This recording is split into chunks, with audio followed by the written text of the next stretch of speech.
All right, I am here. So we're just waiting for one more speaker and then we'll get the ball rolling.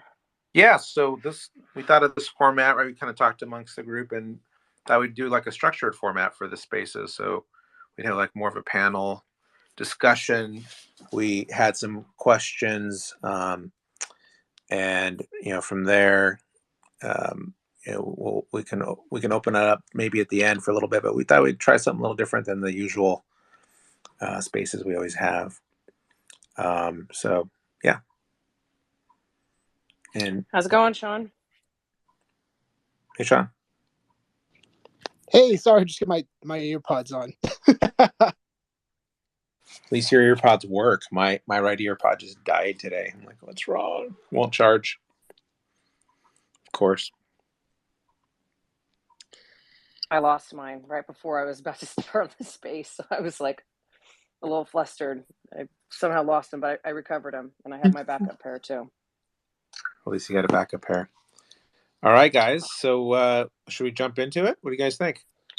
Sure. So yeah, as Silicon said, this is kind of designed to be a bit more of a structured space. So the four of us we have some topics we're gonna discuss, and we're probably gonna keep it to about 2 hours, 3 to 5, and Pacific. And we're hoping to be able to get to some questions from the audience, and if time allows. So that's sort of where we're headed. So if you do have a question, feel free to shoot it to one of us, and we'll try to work it in there if we have time. Yeah. So let's Yeah. let's So jump in. yeah, I think the big one was just kind of market trends and what's going on in the market. We're kind of in this interesting period. I'll give my take, and maybe we'll do the rounds with everyone, and everyone can give their take on what they think of the market. I still think we're kind of in this holding pattern on the market, personally. It's yeah. VeVe said, we're going to do everything we promised, and I think people just want to see that. Of course, the overall market's down with crypto, being down, and there's just a lot of challenges going on around that whole crypto space, and Bitcoin, coming down pretty hard, and ETH coming down hard, and all the other, altcoins, I'm sure, came down as hard as they can come down. Some of them actually didn't go down as much as I expected. But yeah, I think overall there's a little bit of concerns about recession and the Fed raising rates, and so the economy and gas prices. So overall, I think that's kind of having an impact.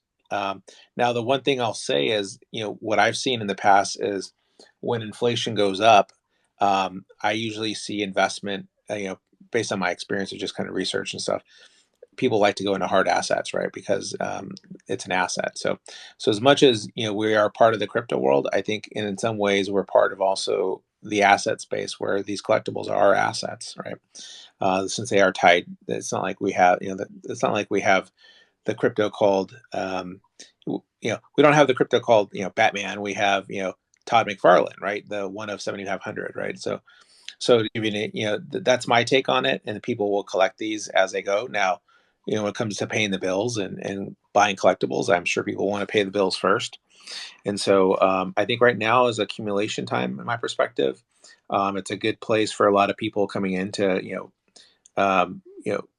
acquire stuff if they want to do that, or just kind of hang out, right? And this is what it feels like to me. And I do think that the exciting part about what VeVe is doing with their MTLs, they did mention the ability to MTL to crypto. I think that's pretty exciting. I think we'll see a lot of movement in the market there. But that's my 2 cents. I'll popcorn over to Sanjay next on that. Yeah, hey, Silicon. Thanks for that perspective, man. It's always great to hear your thoughts on this. I agree with you. I mean, given my background, I'll take a slightly different, lens to this more sort of broader macroeconomic, and then kind of bring it back into VeVe for a little bit there. But, more from a macroeconomic standpoint, there's been a party, the harder the party, the tougher the after party. So the US has had very low interest rates for a very long time. And globally as well, right? I think for the most part, money has been readily available. I think with all the stimulus checks over the last 24 plus months, a lot of people have built up good reserves. Unemployment was super low. People have second or part-time kind of gigs. There's just been a lot of money, and that's just heated up the economy a lot. I mean, houses were flying off the shelf. I mean, there were houses, the housing market in Dallas, man, for every house that came up in the market, there used to be 30 offers. 30, 30. Everything had become so expensive. It still remains quite a bit expensive. And I think, my sense is that the way that at least in the US, they're looking to solve this problem is by raising interest rates, which will cool off, a lot of this inflation problem. And I think the way they're looking at it, my sense is they're looking for a quick, sharp, deep, sort of action here and try to roll things back. I play in the whole private equity type space, and I've seen, initially the whole forecast was the interest rates would go up, maybe about 150 basis points this year, maybe 200 this year, another 100, 150 next year, and then, maybe a little bit more afterwards. Now it's like we've already seen 25 basis points, 50 and 75, three hikes, and the Fed's basically said they're going to do three more 50 basis points hikes and another 25 basis points. And oh, by the way, the one in July might be another 75 basis points. So that just, for I don't know how much you guys follow this, but all that means is that interest rates are going to go up sharply.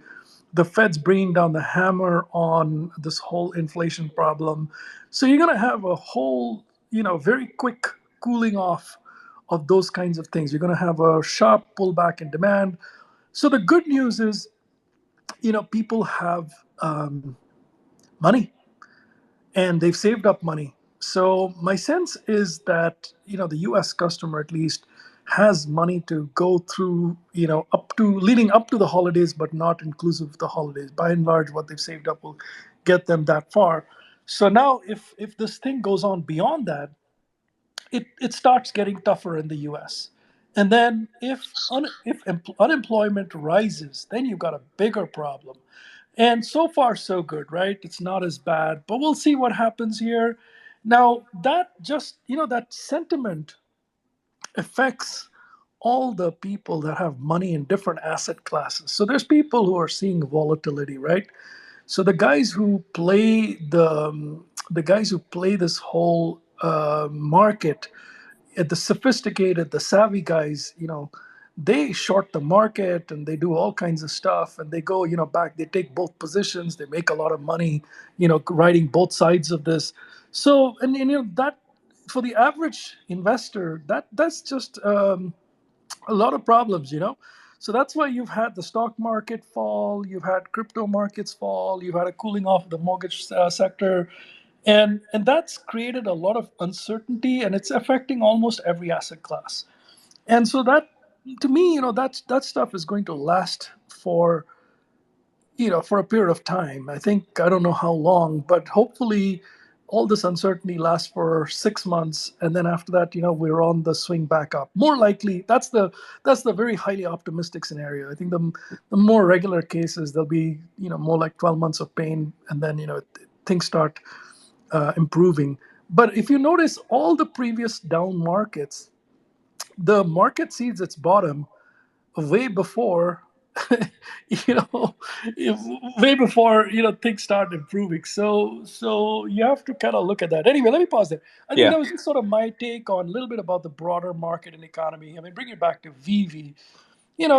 At the end of the day, it's people, it's money, and it's VeVe, right? So it's the same people on with the same, like everybody's got a stock portfolio, everybody's got a crypto account. A lot of people have crypto accounts, and people have jobs, and so VeVe is not immune. If you think VeVe is immune to all of that stuff, think again, right? Yeah. And it doesn't help that there's all this other FUD that was going around with MTL and all this stuff. And my sense is all that other extraneous stuff is pretty much going to be in the rear view mirror for VeVe starting, I think, next month, and plus or minus a certain time frame. So long and short of it would be, you know, external markets are tough. VeVe's not immune. Um, a lot of the FUD is behind us, and these are times when you have opportunities. You don't want to be stupid. You don't want to be YOLOing everything. If you do so, then you do so. But you want to be super smart about which types of things you get into and why. You love something, that's one thing. You want to invest in something, well, do your homework on it. That would be sort of my take on it. Let me pause there. I think Yeah. those were a couple of thoughts. Sanjay, just a quick commentary, and then we'll pass it on to the next host. I agree with you. Actually, a lot of your points. I don't think the Fed can manipulate this more than maybe 6 months. I think we'll see, home loan mortgages somewhere settle in between the 6 to probably more like 7 to 7.5% range, is where the 30-year fix will probably end up, which does have an impact on buying power and how much people can spend. And I think that not everyone. I think that there's a big divide between, the upper class, middle class, and the lower class. Meaning that I don't think people have as much savings, as you might think. I mean, you know this pretty well, but I just don't think people have as much cushion coming around, because this kind of caught a lot of people off guard. I mean, interest rates jumped so quickly, things jumped, and so the Fed will be able to. I think they'll play around here probably through the end of the year. If they go beyond that, they're risking, more. They're risking a recession, right? So, or even worse than that. Yeah, I just wanted to throw my 2 cents in there, but let's hand it over to who wants to go next. Magic, I or go? I say Sean. Yeah, go, Sean. Yeah, yeah, it's tough right now. I think the biggest thing too is the last time this happened, what was like 2018. I think Bitcoin hit around like 20K and then went down to like 2 or 3. It NFTs didn't exist then. Nobody knew about NFTs. The market wasn't like what it is now, so it's affecting people in a lot of ways. So they haven't been through this before, but a lot of people who've been around since 2018, like this is nothing new to them. They've seen this. They know the market trend. So, but there's a lot of other uncertainties around the world right now, and it's tough. So, one of the most important things to do, most definitely, just always do your own research, but never go outside of your means.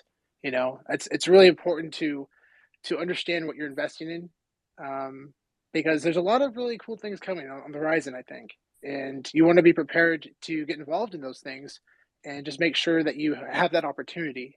But again, you never want to go outside of your means. And what Silicon mentioned earlier about collectibles, the value of collectibles holding strong during recessions. I've heard Mark Cuban talk about that. He's said in an interview. I gotta find that interview, but he talks about how collectibles were significant during recessions. They've held up really well over time. He encouraged everybody to buy baseball cards and comic books. And I remember reading an article from the CEO of Funko, and he talked about he literally, the article says we're recession proof because people just still buy collectibles, even if they can't afford it, they're probably still buying them because they love it, and they just figure out ways to make it work. So, um, in my opinion, these VeVe collectibles are tied to the IP, right? So it makes sense that these should do well over time, at least in my opinion. But yeah, that's my thoughts on that.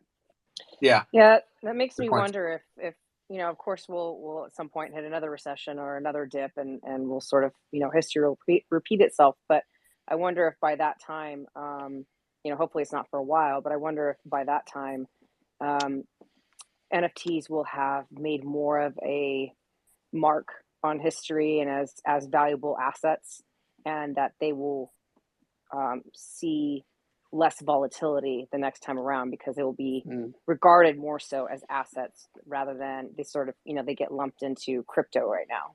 So that's an interesting point you make about people putting their money into assets and collectibles and in these kind of markets. I think a lot of that also, VeVe Magic, depends on how the government, like for example, the U.S. government's going to regulate it, right? Because right now it's clear how they're going to try to regulate crypto, but collectibles, it's not really clear how they're going to regulate NFTs.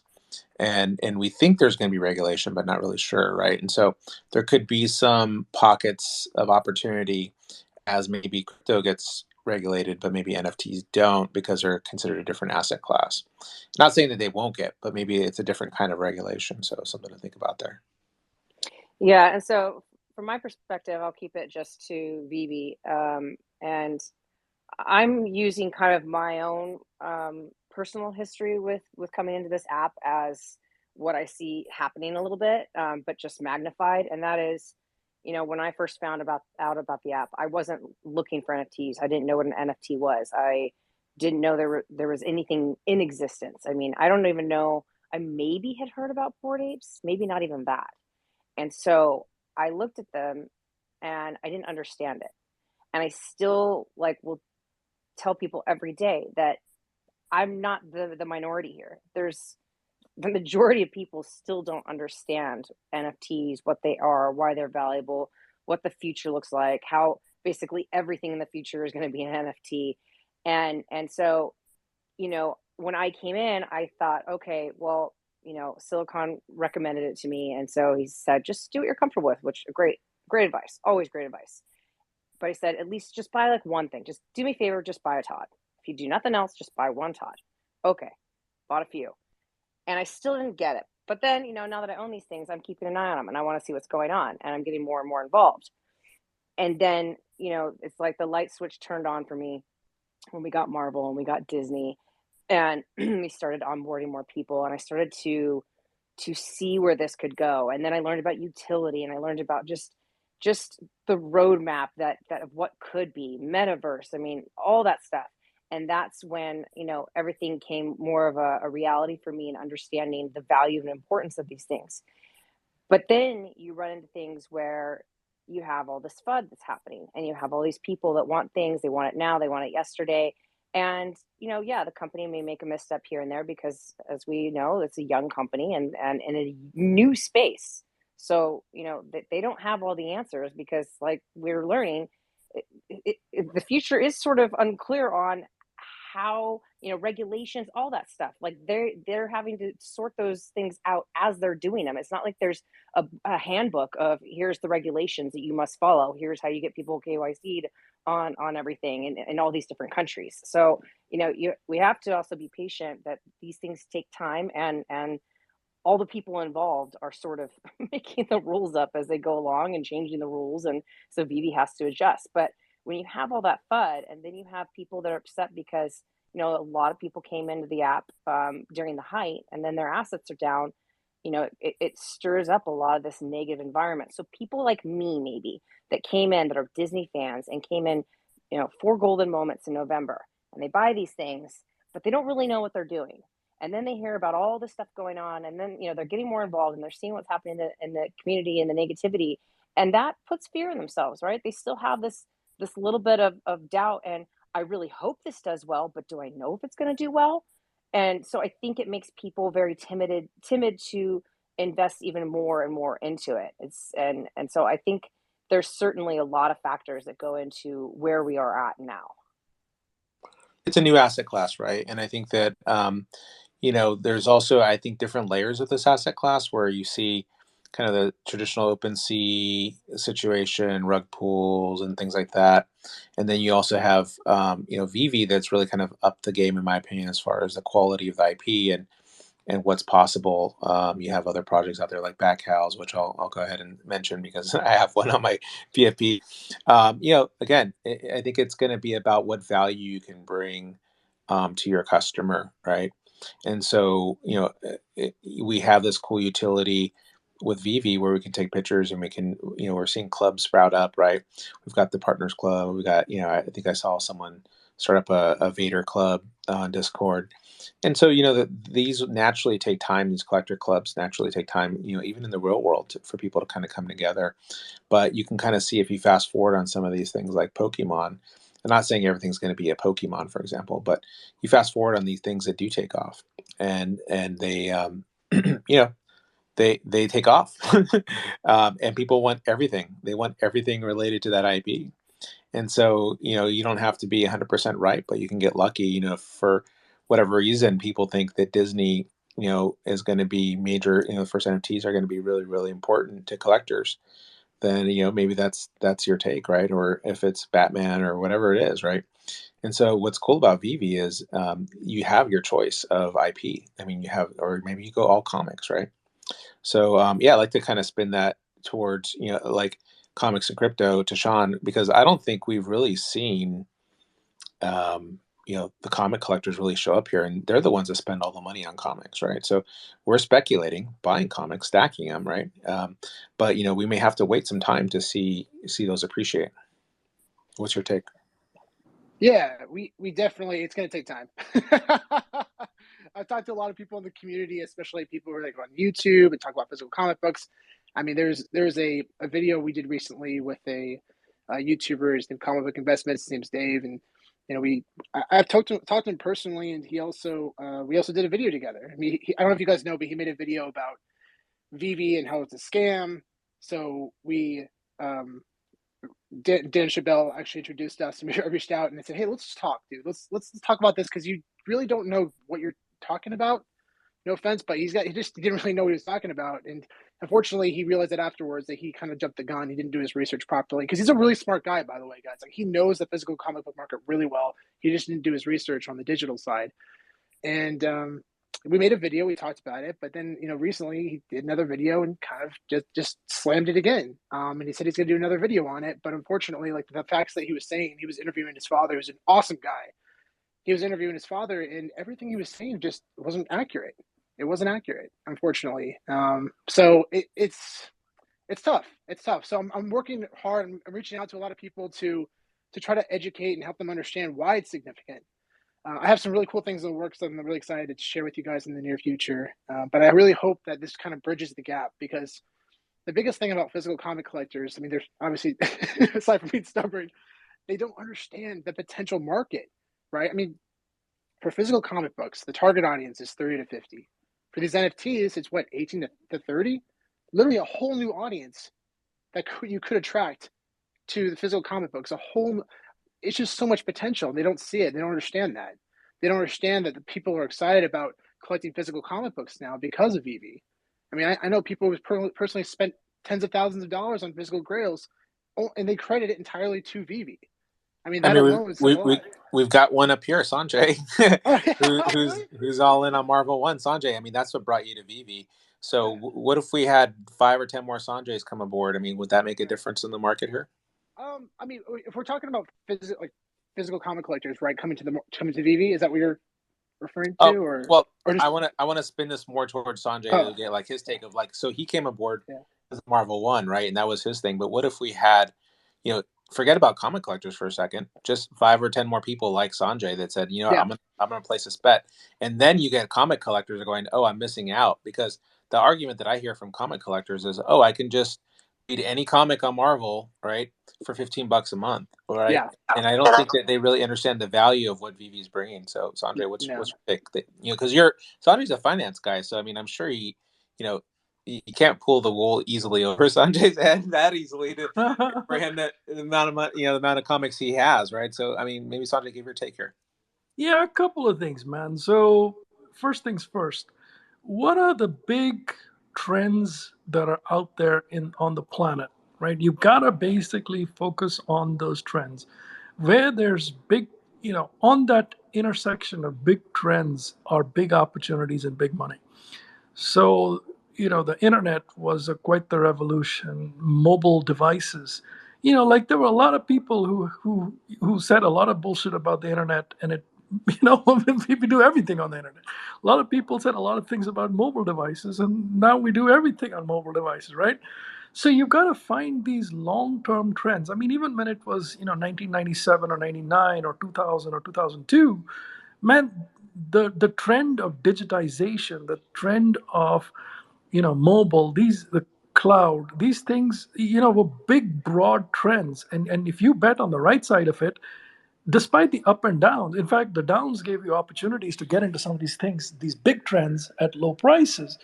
So to me, the digitization of art, the digitization of collectibles is a frontier. It's the next frontier. It's happening.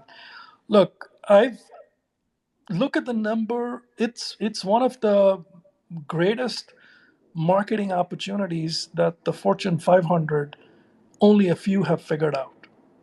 Very few have figured this out, and everybody now wants to do it. Whether you talk about Sony, go look up Sony, see what Sony's doing. They've got a partnership with a lab, they're trying to build something. Look at Budweiser, what are they doing? Well, they've got a partnership on this. Look at all the fashion brands. So you look at those kind of things. I made a very big move in my career. I was in banks, I was working in the big banks. I was at HSBC and I worked at Visa.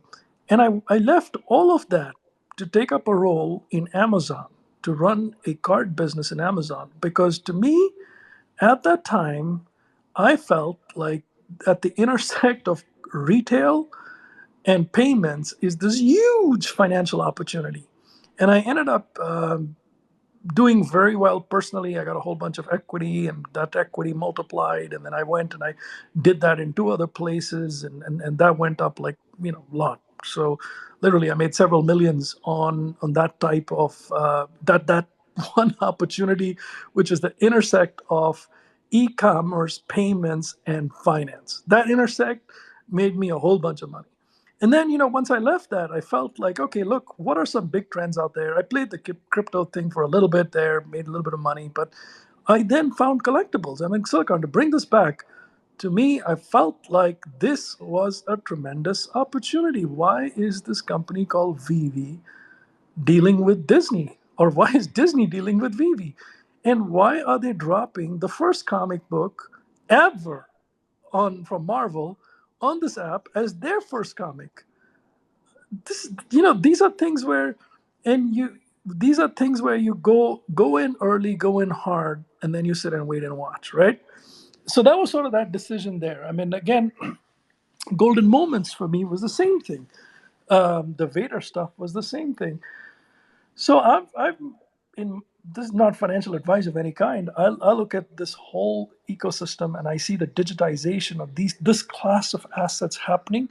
I see a whole bunch of loyalty being built around this technology. I see a whole bunch of recurring revenues being built on this, the whole resale market. And so there's a lot of dimensionality to it if you pull this apart. It's not just NFTs. It's about building customer loyalty. It's about playing on the intersect of popularity and scarcity. It's about creating utility. It's about driving so many other things, right? And to me, these things also last a lot longer than the physical goods. And then there's the tying of the physical and the digital. Look, I personally believe this is the real deal. I believe this is a long-term trend, ups and downs. This won't be the first down in the digitization space, and I'm going to ride them all. And I'm not saying I'm selling my home and putting all my money into this or whatever, but yeah, I mean, I'm taking advantage of the low prices. I pick up a lot of the four-digit Marvel ones. I pick up a lot of other stuff that I like, and so yeah, that's it. I mean, I have another point I'll make later, and this is more about comics versus collectibles. We can keep that discussion for later. But Silicon, that's why you're right, and to have the awareness in the cohort of people like me, if you were to sort of create the digital twin of a Sanjay, right? Find all my twins out there, right? Where are all the digital Sanjays, right? And I would say the awareness of NFTs is probably 2%, maybe 3%, Mhm. and If even you're that, lucky, if you're lucky, Yeah. it's that high. I, yeah, I exactly. really, I really do think we're earlier than a lot of us. It's one of those things where, we're all telling each other, "Hey, we're early," but we really are early because, my instinct was similar to your Sanjay, right? My instinct was shove all in as hard as you can and sit back and wait, and still participate.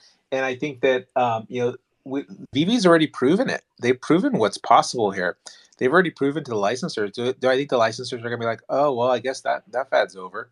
No, no, they're gonna keep milking this cow. They're gonna keep bringing value right to the collectors, and they're gonna figure out ways. And in reality, the utility we have right now is really kind of minimal, right? And so what are all the different things that could happen? And so you see an example. the other examples out there in the market, right? That they provide utility like free access to an event, or you get special VIP kind of treatment, and for the fans, the people that love, let's say, Star Wars or Marvel or whatever it is, DC. I mean, that's a big deal, right? That's a big utility, right? That kind of comes with rights and bragging rights and collector rights. And so, like, I think that the actual collectors of the physicals right now are probably holding back a little bit because they haven't really seen this played out. But going to Sean's point, and Sean, I want to get your take on this again. You know, they're not here yet, right? Going to your point, Sanjay, but going back to Sean's point, they're not here yet, and they're not. We're trying, right? But once they start seeing the utility, they're going to feel left out big time. Once you start seeing maybe Marvel do something more with these comics, for example, or other things. And Sean, what's your take? What could you think could happen here? Yeah. So first off, Sanjay, amazing! Congrats on your collection with the MC1, man. Like, I love seeing your update, dude. It's that comic. I admit I overlooked it. I overlooked it. I was so fixed on FF1 that I overlooked the significance of Marvel Comics 1 because it's a historically incredibly valuable comic for obvious reasons. It's the first Marvel comic under Timely Comics. It wasn't the first under actual Marvel Comics. It was under the previous name, Timely Comics. It had tremendous historical value, but VeVe has brought the pop culture value, and that is a big deal.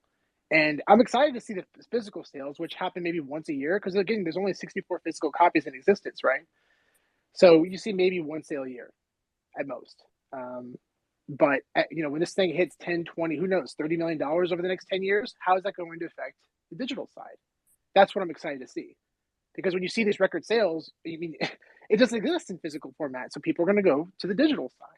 And I think there's a real deep connection there that allows a lot of physical collectors to understand it. But to your point, Silicon, I don't think it really matters. I don't think we don't really need the physical collectors because VeVe's bringing in so many people who are new and excited about collecting and investing into collectibles.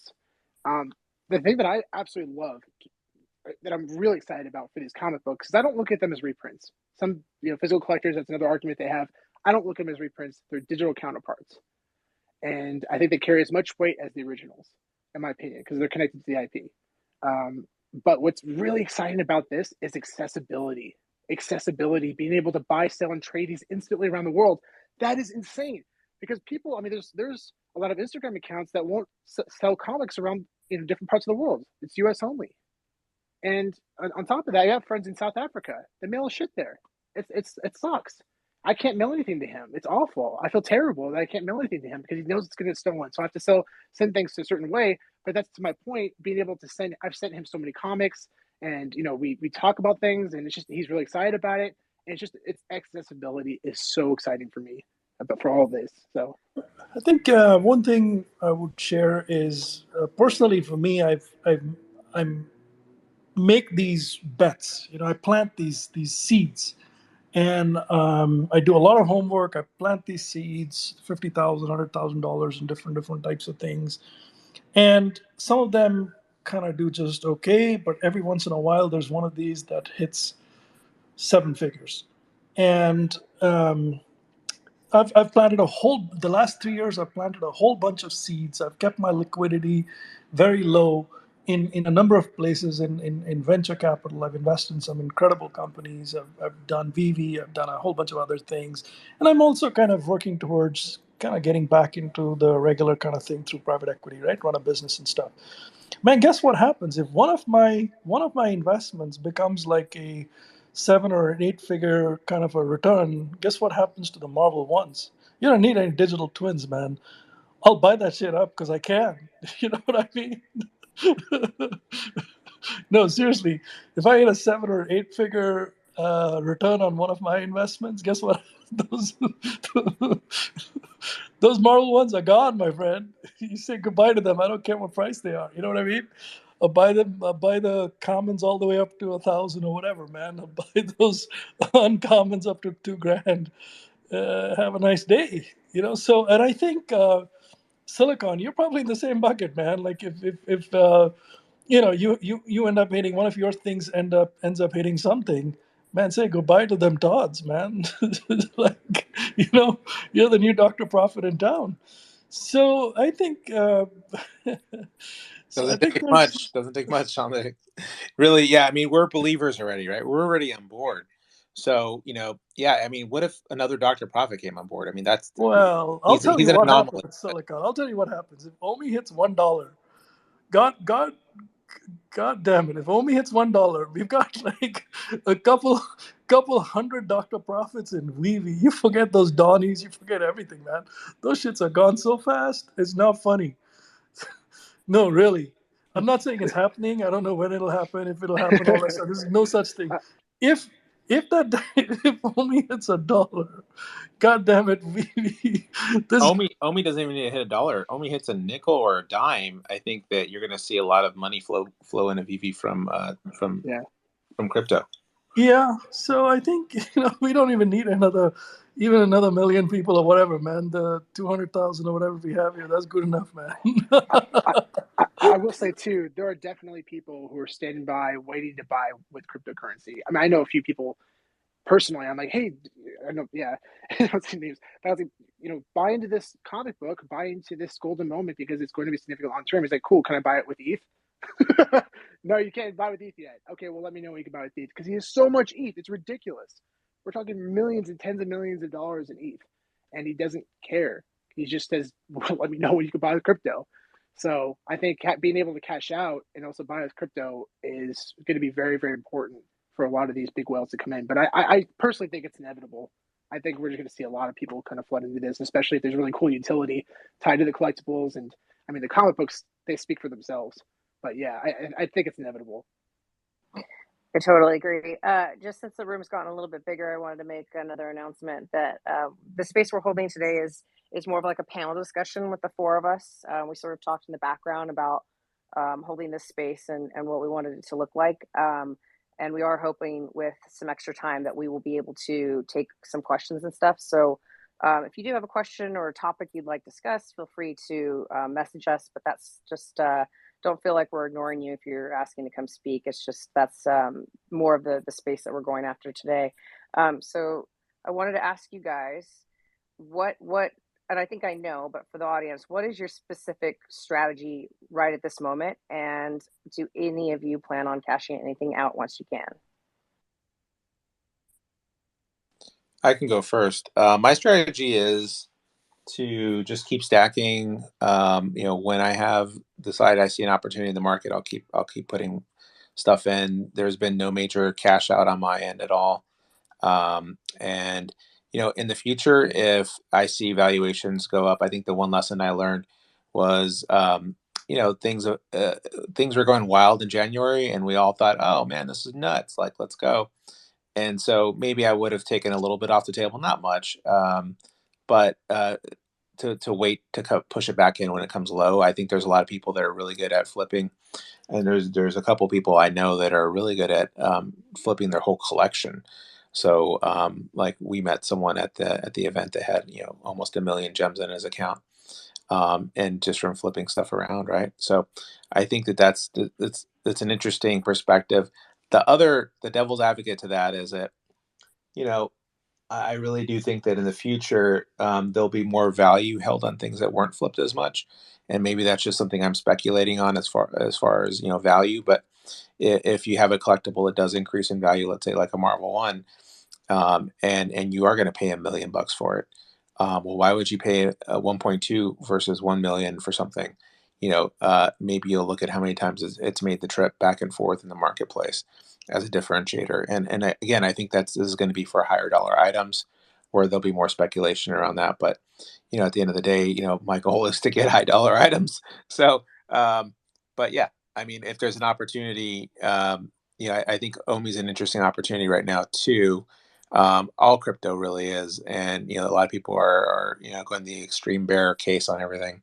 So it's just interesting to see. I going back to or how we started it off, I don't think that trend can continue long without causing some major economic issues across the not only the country but the world. So I don't think we'll see that last beyond the year, like Sanjay mentioned, but we'll see. We'll have to see how it goes. Yeah, I mean, Um, just to answer the question straight up first, I'm not selling and I'm not cashing out. I don't. I came in August last year. I'm not paying short-term gains on anything. Period. There's every once in a while I'll flip a small piece here, one piece there, or whatever it is, and do something there. But by and large, I have zero interest in cashing out, paying any kind of taxes, or paying any fees on cashing out. I mean, others can do it. You should do what's right. Each one's situation is very different. You should do what makes sense for you. If there's the need for the money, or if there's a better use for the money, personal or otherwise, you should do whatever you want to do there. Personally, I'm not. I'm just going to hang in there and write this thing for a little bit longer. I see a few inflection points coming for Vivi. This MTL is maybe a short-term negative, if at all. But I'm seeing some. We can talk about that later, Vivi Magic, about inflection points and what are some of those inflection points that I see coming. But I'm going to write those inflection points and then kind of pull the trigger on even pulling any money out, and nothing major, at least till I finish a year worth of things on VV. Sometimes the best thing you could do is just watch. You know, especially if you're new to the market, just observe and learn, and that's how you grow. Um, Sometimes you make mistakes and you grow and learn from that too. But for me especially, I'm just being patient and I'm waiting for significant comics. You know, now that I've seen the market trends, we know that the commons typically run under retail. So you have to think to yourself, okay, what's the maximum gain I can get for this comic? What's the potential here, given the $7 buy-in opportunity, right? So sometimes it's not worth it. Sometimes it really is worth it in a big way. Um, and also, right now, I think, and this is not financial advice, but I think if you can have the opportunity to buy in into any comic that's significant um, under retail, I mean, odds are you're going to see an ROI in the future. I don't see that comic staying under retail. You know, a good example is like Vengeance #1 and all new point one #1, which is the first appearance of Kamala Khan and then the first appearance of America Chavez. I mean, those two characters are going to be incredibly significant in the MCU. We've seen it with their marketing branding, right? They have pushed a ton of videos, and showing like America Chavez opening toys. You know, the actress playing opening toys like Funko dolls and Lego sets. We see her at Disneyland.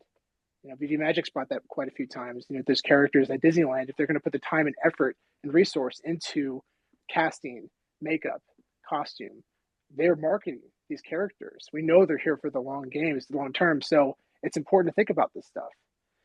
Also, for me, for collectibles, something I'm really excited about actually are the lightsabers. You know, the biggest question mark right now for these collectibles are utility. And I personally believe, and this is no inside information, it's pure speculation on my end, 100%, but I feel it's inevitable that these lightsabers are going to be used in AR. It just makes sense to me.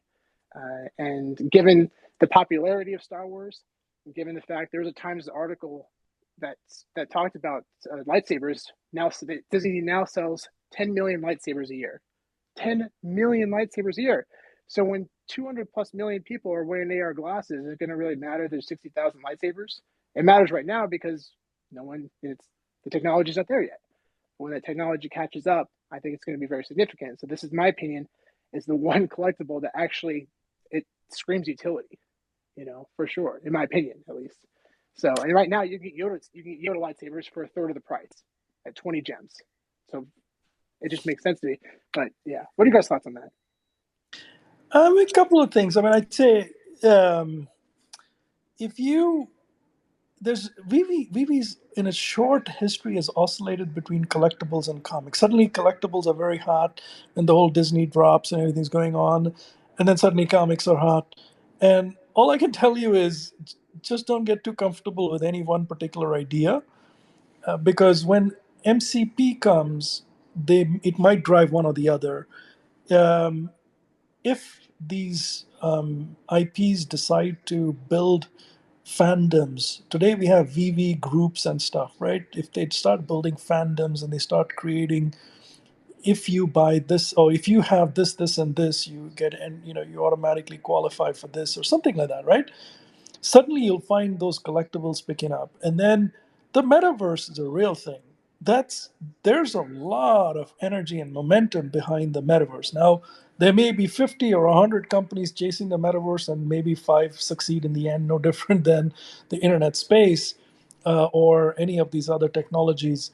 But once you have a space in the metaverse, what are you going to do there, man? Are you going to have a blank walls? There's going to be toys in there. There's going to be things in there. And I don't, that's when the whole collectibles versus comic can go any which way in different directions. And yeah, so I think that there is a lot that remains to be seen. We have to figure out how this evolves. And there's risks there too. So you never know which way these things roll. I think there's new asset classes that come in there. There's music. There's other, and there's the interaction.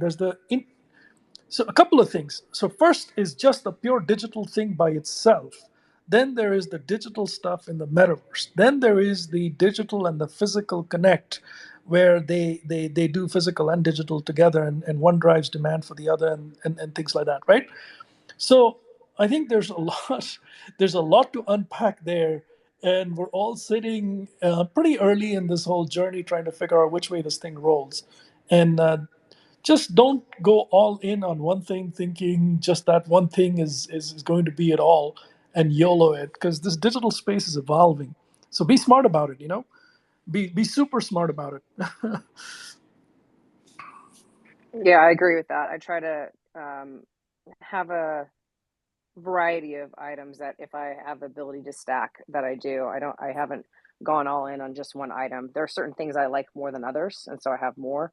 But that's sound advice. But I definitely agree with what Sean's saying about those lightsabers. Is those for whatever reason seem special.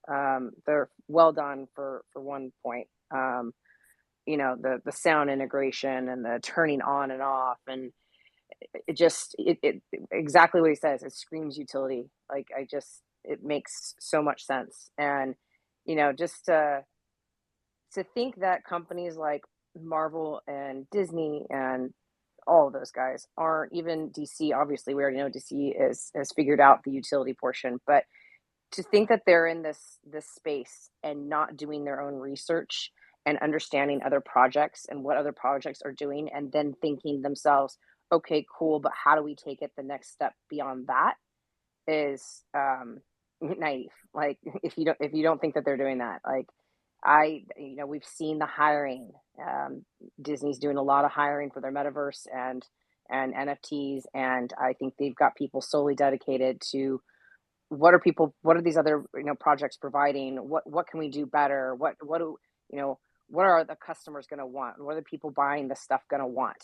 I just, again, I don't have any information, but just based on my own experiences with, like, going to parks and stuff, it's always what can be done better, how, like Walt said, he would never stop completing Disneyland. Like, that lives on every day. Like, that is, you know, the company's motto. They are never going to be done with something, like never finish completing. It's always what can we do next and take it to the next level beyond where it's at now. And so that's just where, and then when you get a piece like a lightsaber and you see, like, well, why would I just want a lightsaber sitting there in blank space? And already to see how people have, you know, uh, Sean, Comics and Crypto, their whole team put together an amazing video with a lightsaber. You've seen a lot of AR photos, like what people are already doing. That even has to get, Disney's juices flowing. Like, oh my God, look at what they're doing with this technology already. Lightsabers have a couple of applications, right? One is display. You can put them like tiki torches outside your whatever your vault is, the metaverse room you have, or whatever it is. That's one application. Another one is if you connect your VeVe wallet to a game, and in your VeVe wallet you have one of these things. In the game, they'll give you something comparable or the same thing or whatever it is, and different types of fighting games or whatever it is. So those are different types of scenarios and ways. I think the intersect between NFTs and games is inevitable, is my guess. I think they're flirting. NFTs and video games are flirting with each other right now, um, and I think that's something that one has to see how you can. I think some of it already exists. There's people that are.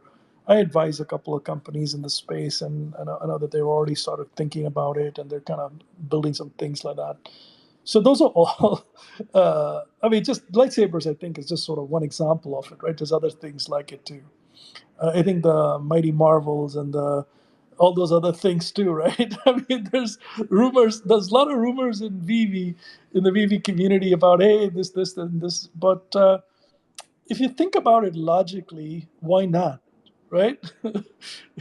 It's just a matter of time before somebody who's up there figures this out and connects the dots. I mean, if it brings them money, Sanjay, right? So I mean, Yeah. if I'm the licensor and I'm like, oh, my stuff's not really churning, like it's just kind of people are holding on to it, or I want people to hold on to it, or maybe collect the next series, right? And maybe it's like the Batman Black and White, there's 100 pieces, right?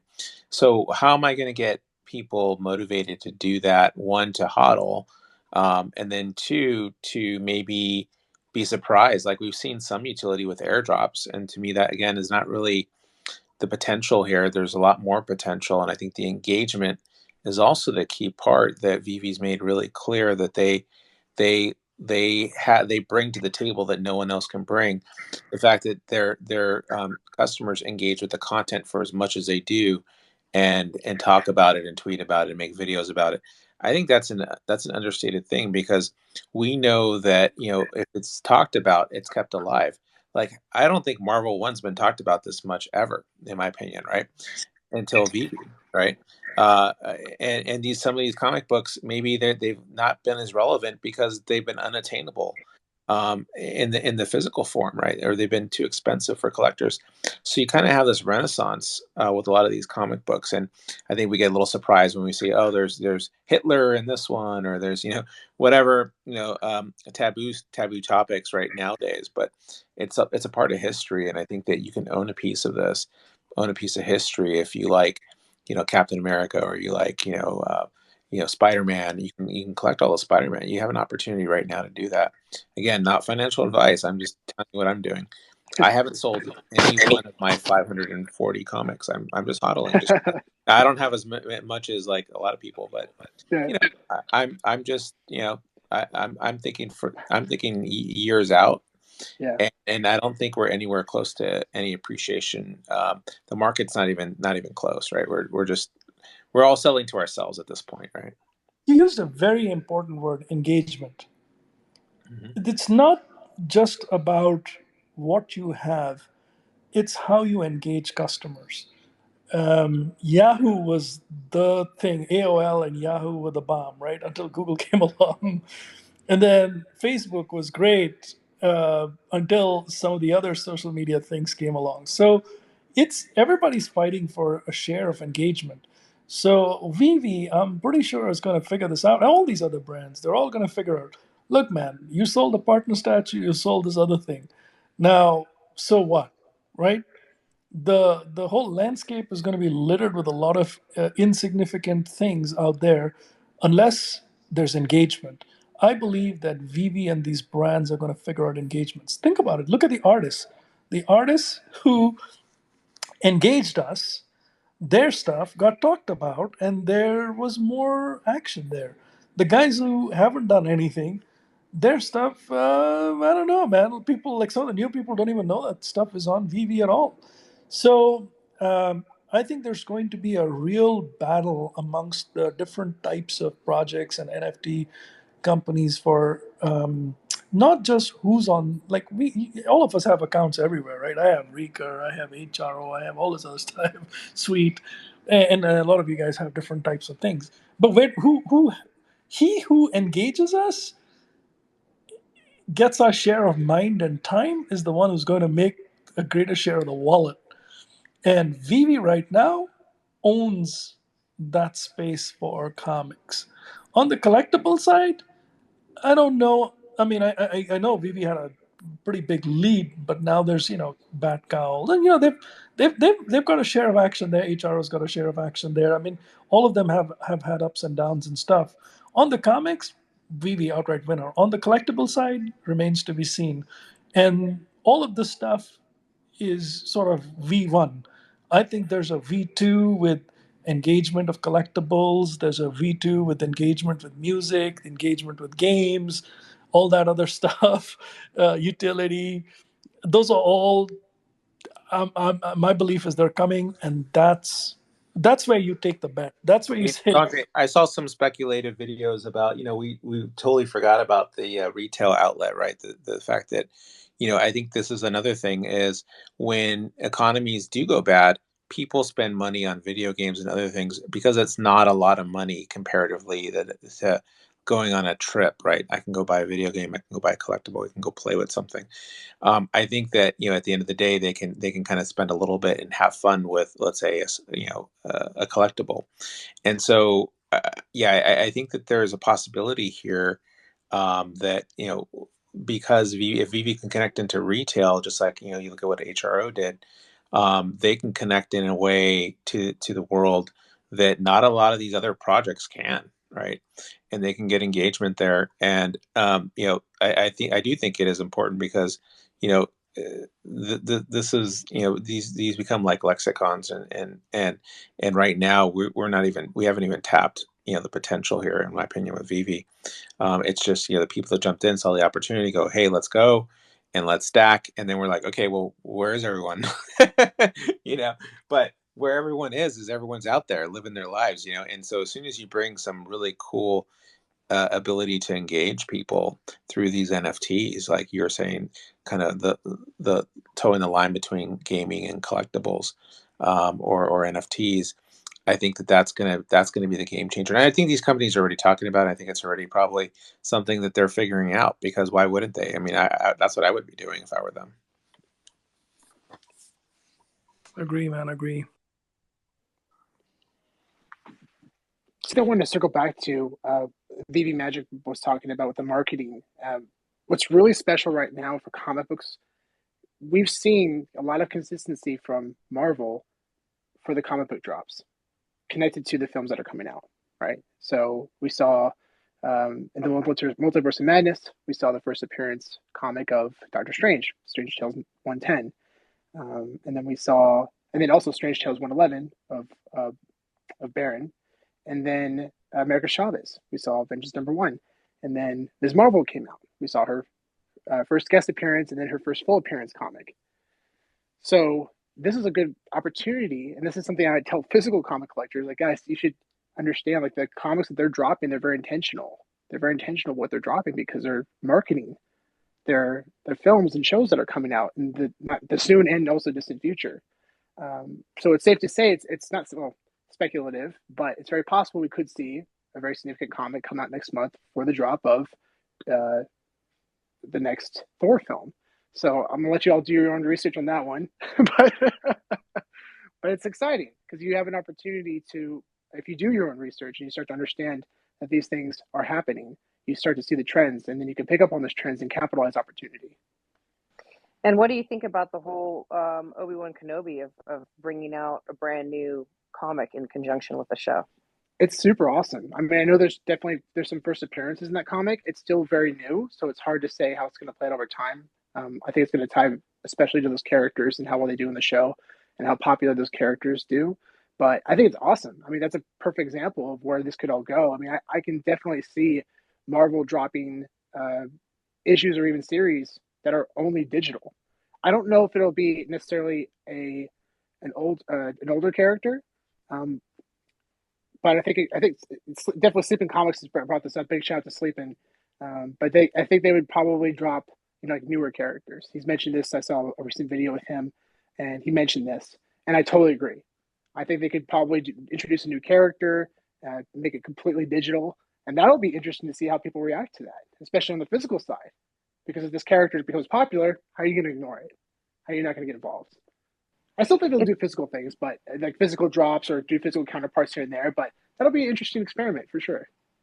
yeah, it almost seems like it's a marketing play as well, and trying to like reinvigorate the comic world, and people that maybe have collected in the past that have since maybe stepped away, and trying to get them into the digital world with seeing that, hey, now that's a brand new comic, but you can own it, in hand, or you can own it on an app. And I like your theory of them, maybe, it may get to a point where it is only digital at some point in the future.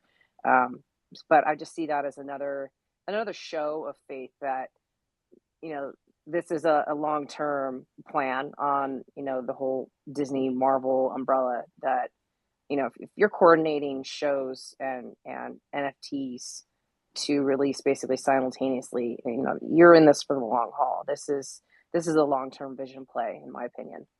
There'll be a lot of comics on VeVe. I agree with all of you. So I had tweeted, probably still in my Twitter feed if you go check. Marvel had laid out 82 of its most influential comics over its 8 decades, and they put this out a couple of years back. Every one of those comics, to me, is special. Now, you may have a class A and an A minus within that group or whatever it is. So, literally, that is what I want to study. That's the list. That's my master list. There'll be thousands of comics on VeVe. Those 82 plus, say, another 10 more that are not on the list, but I value, or for whatever reason else, means something to me or something like that. I'll put the list maybe at 90. So there's 90 comics that I want, and I want at least two of each of those. And I want one good mint that I hold for a long time, and one sort of everyday mint that you can kind of go in and out of whenever you feel like. But yeah, so that's my comic strategy. 90 comics is what I want. I have a lot of other types of comics now because they were VeVe's first 100 comics or whatever. A lot of them, I'll keep the ones that are on that list, the 82, the list of 82, plus and minus, and that's going to be a strategy, and that's what I want to do in this category. And I'll probably still go after comics, go after the drops and whatever, but in terms of major sums of money in the app for comics, that's my list. That's what I'm going after. Whenever one of those comes out, I don't need to hear any. I don't need to be, hearing anything else or whatever. That's the research that I'm going to chase. And then I'll probably put some money towards new categories. Every time a new category, first book, first music piece, like a real single kind of thing. Those are the ones where I'd go and whack out my card for a little bit and hit those, because I believe each one of those is going to be special. Sanjay, I'm so glad you brought that up. It's so important. If people are investing, if you guys are investing in this space, you've got to have a strategy for investing. If you want to just collect, just collect. You just collect what you love. But if you're investing, then you're looking for an ROI, and you need to find your own voice as an investor, which means you need to do your own research. You need to understand the space you're investing in. The more time you put in, the better return you're going to get. So that's awesome. I'm really glad that you brought that up. And an awesome strategy, by the way. Well, we'll see how it does in time, right? Yeah, definitely. I'm curious to see that list too. Actually, if you don't mind, if you find that again, DM it over to me. I'm Yeah, actually it's on excited to my see that Twitter feed. I can pin it up because here. Hang on a second. I'll pin it up here. awesome, perfect. Yeah, and that's something I've done too. I mean, I've created a list of 150 comics that, I mean, especially after VeVe drops. Like, what are the 150 most influential for me personally? As you know, that hits all the marks. It's financial, characters or FA significance or storyline significance. All these things are really important. Obviously, there's going to be certain situations like ASM 252 where scarcity plays a factor, which, I mean, for me personally, I buy into popularity more than scarcity. I tend to believe, and we've seen it on VeVe, when you buy into scarcity, you get burned. I mean, it's important to think about that, guys, because I Yeah, know that's there a are a lot of here and now thing. I think you've got yeah, to, I want a long-term strategy is those list of 82, and then anything that VeVe mucks around with in terms of making it like a super scarce, yeah, limited, something. Those I think are things that you, um, Yeah, those are like a short to medium term kind of a strategy. Yeah, exactly. And I mean, for example, we don't know if, 6 months to a year from now they drop Tales of Suspense 39. Let's say the first appearance of Iron Man, and there's only 1,500 of them. I mean, what's that going to do to the 1,000 edition comic? That's way less significant, compared to this one. Compared to this one, so it's important to think about that stuff. What could potentially come. So making a list it ensures that you're doing the research, right? Because you're assessing yourself why these comics are important and why you're ranking them for yourself.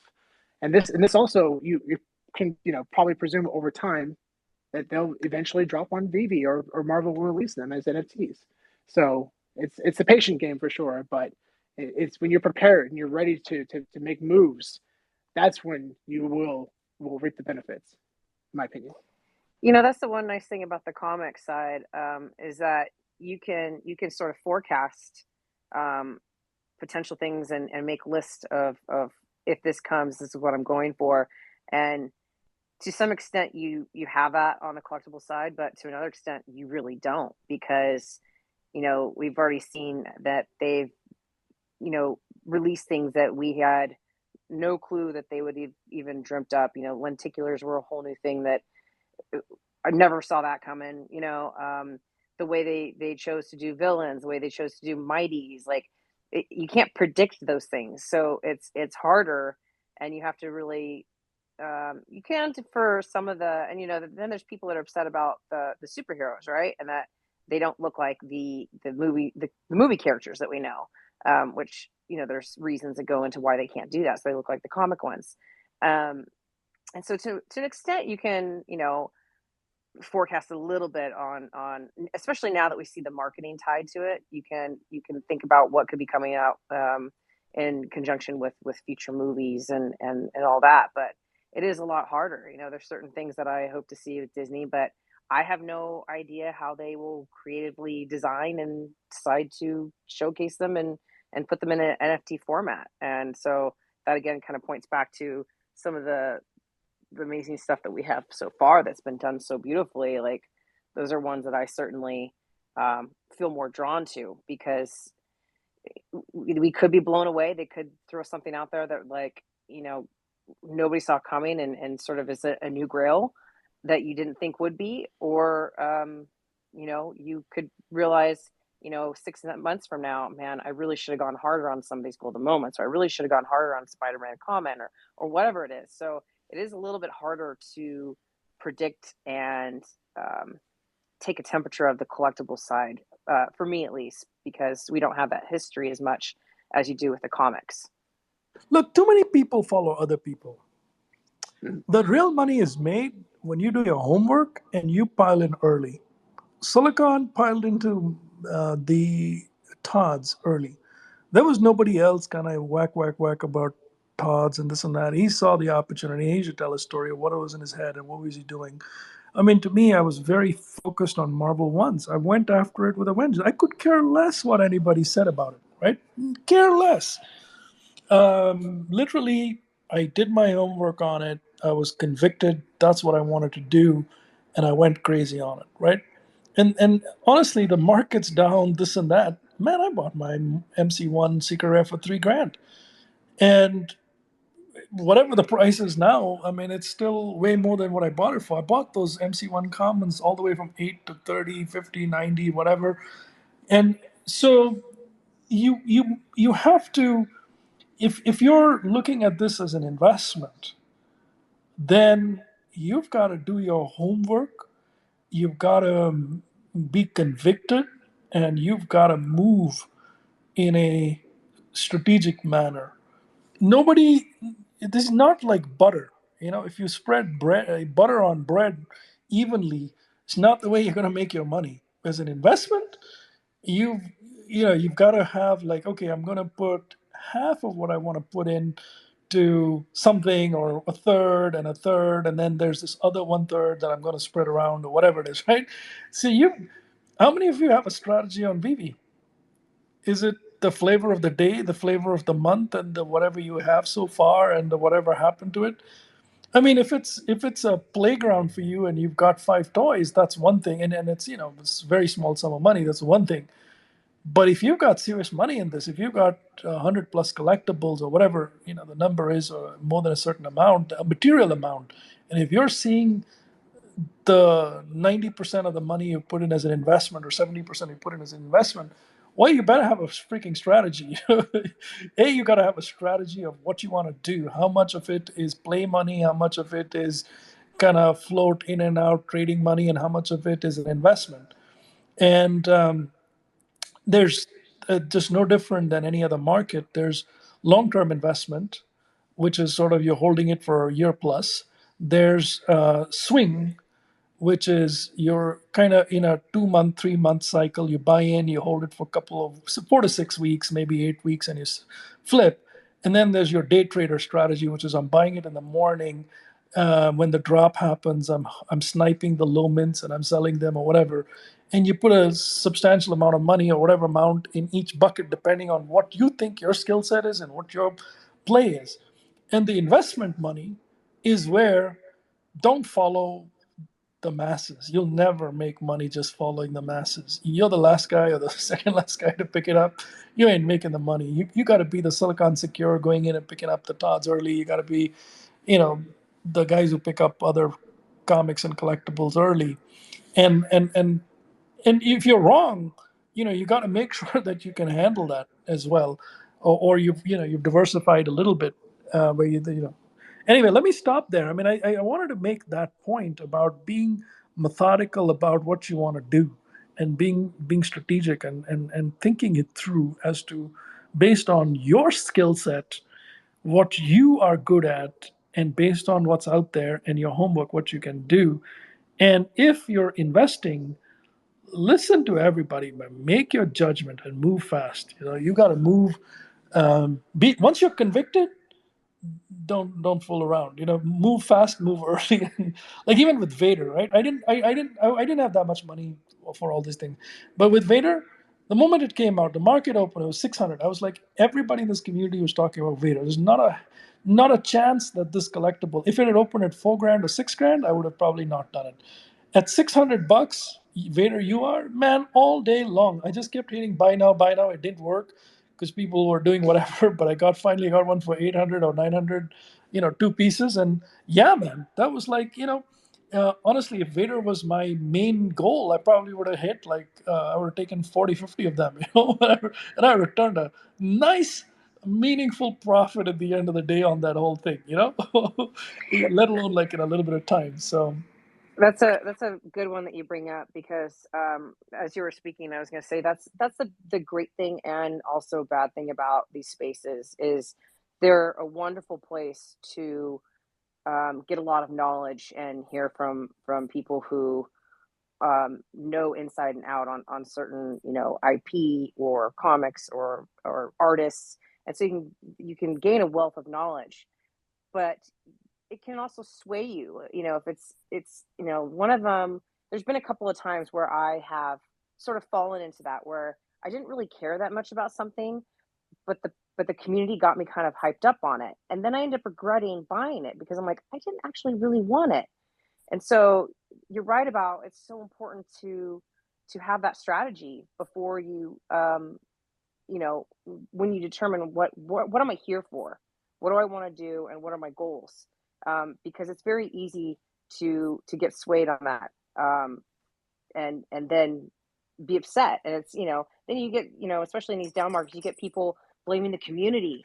All these influencers made me do this, and oh they do this, and well then don't listen. So Darth Vader was a prime example. I specifically stayed off of spaces, and I didn't really connect the dots until you were talking about it right now, because I knew people would have price predictions and would want to do this and want to do that. But I knew going in, I'm getting them.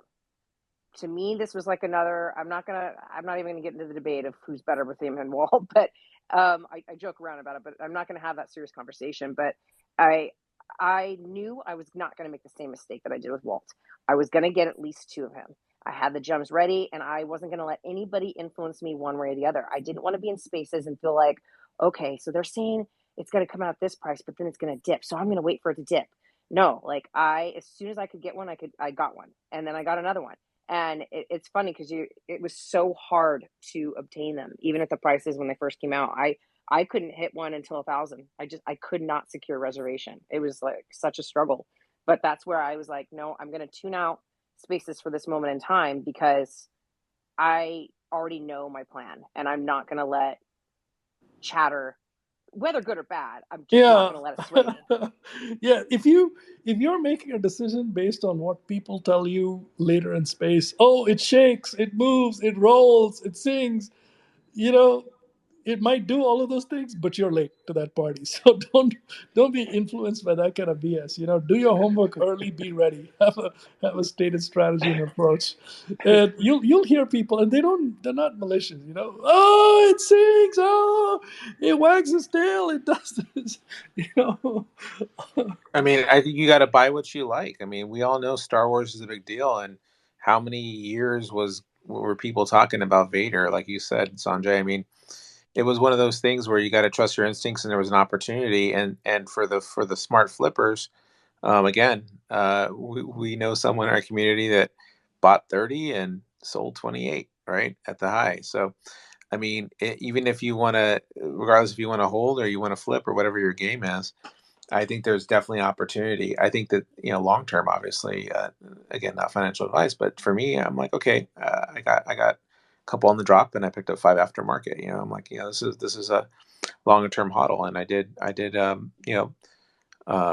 did stack a couple because I thought this is an important piece personally. But yeah, I mean, it's it's all up to that's what's cool about VeVe. It's all up to what you like or what you want.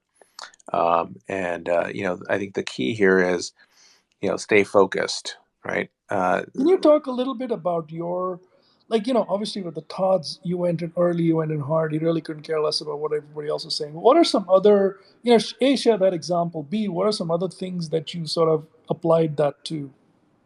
Yeah, I mean, there's a few collectibles, right? So there's Todd, there's just the Batman Black and White. I stacked a lot of, right? Like Joe Mads, I stacked 86 Joe Mads. I think the strategy was this, like Sanjay. The strategy was pick things that I think are important. Why did I think Joe Mad was important? Well, he was available on the market at the time. And he was a Series 1 Batman Black and White. And I thought, the Series 1 is going to be important. Rizzo was overpriced already. Todd was sold out, but Joe Mad was still available, right? So I'm like, okay, do I stack a Series 2 or Series 3, or do I just keep stacking Series 1? And so, again, that was my mindset, is how collectors think about collectibles, which are the most important. Usually it's the first releases or the first series of something. Again, I could be wrong, right? But that was my mentality going in. So picking pieces and then I use those, and I told everyone, my friends and family, this is my army, right? Like, they're going to get burned. I'm going to throw these guys off the ledge because, they're going to help me accumulate other collectibles that I want in a future IP, because I'll be, stack your store now is pretty much what my strategy was. And overall, I mean, even in this down market, I'm obviously being early helped, and taking that strategy helped because I'm still up, right? So, it's not something, I think long term we're going to see these cycles, and we've seen these cycles with VV, even without the external uh, the external events, right?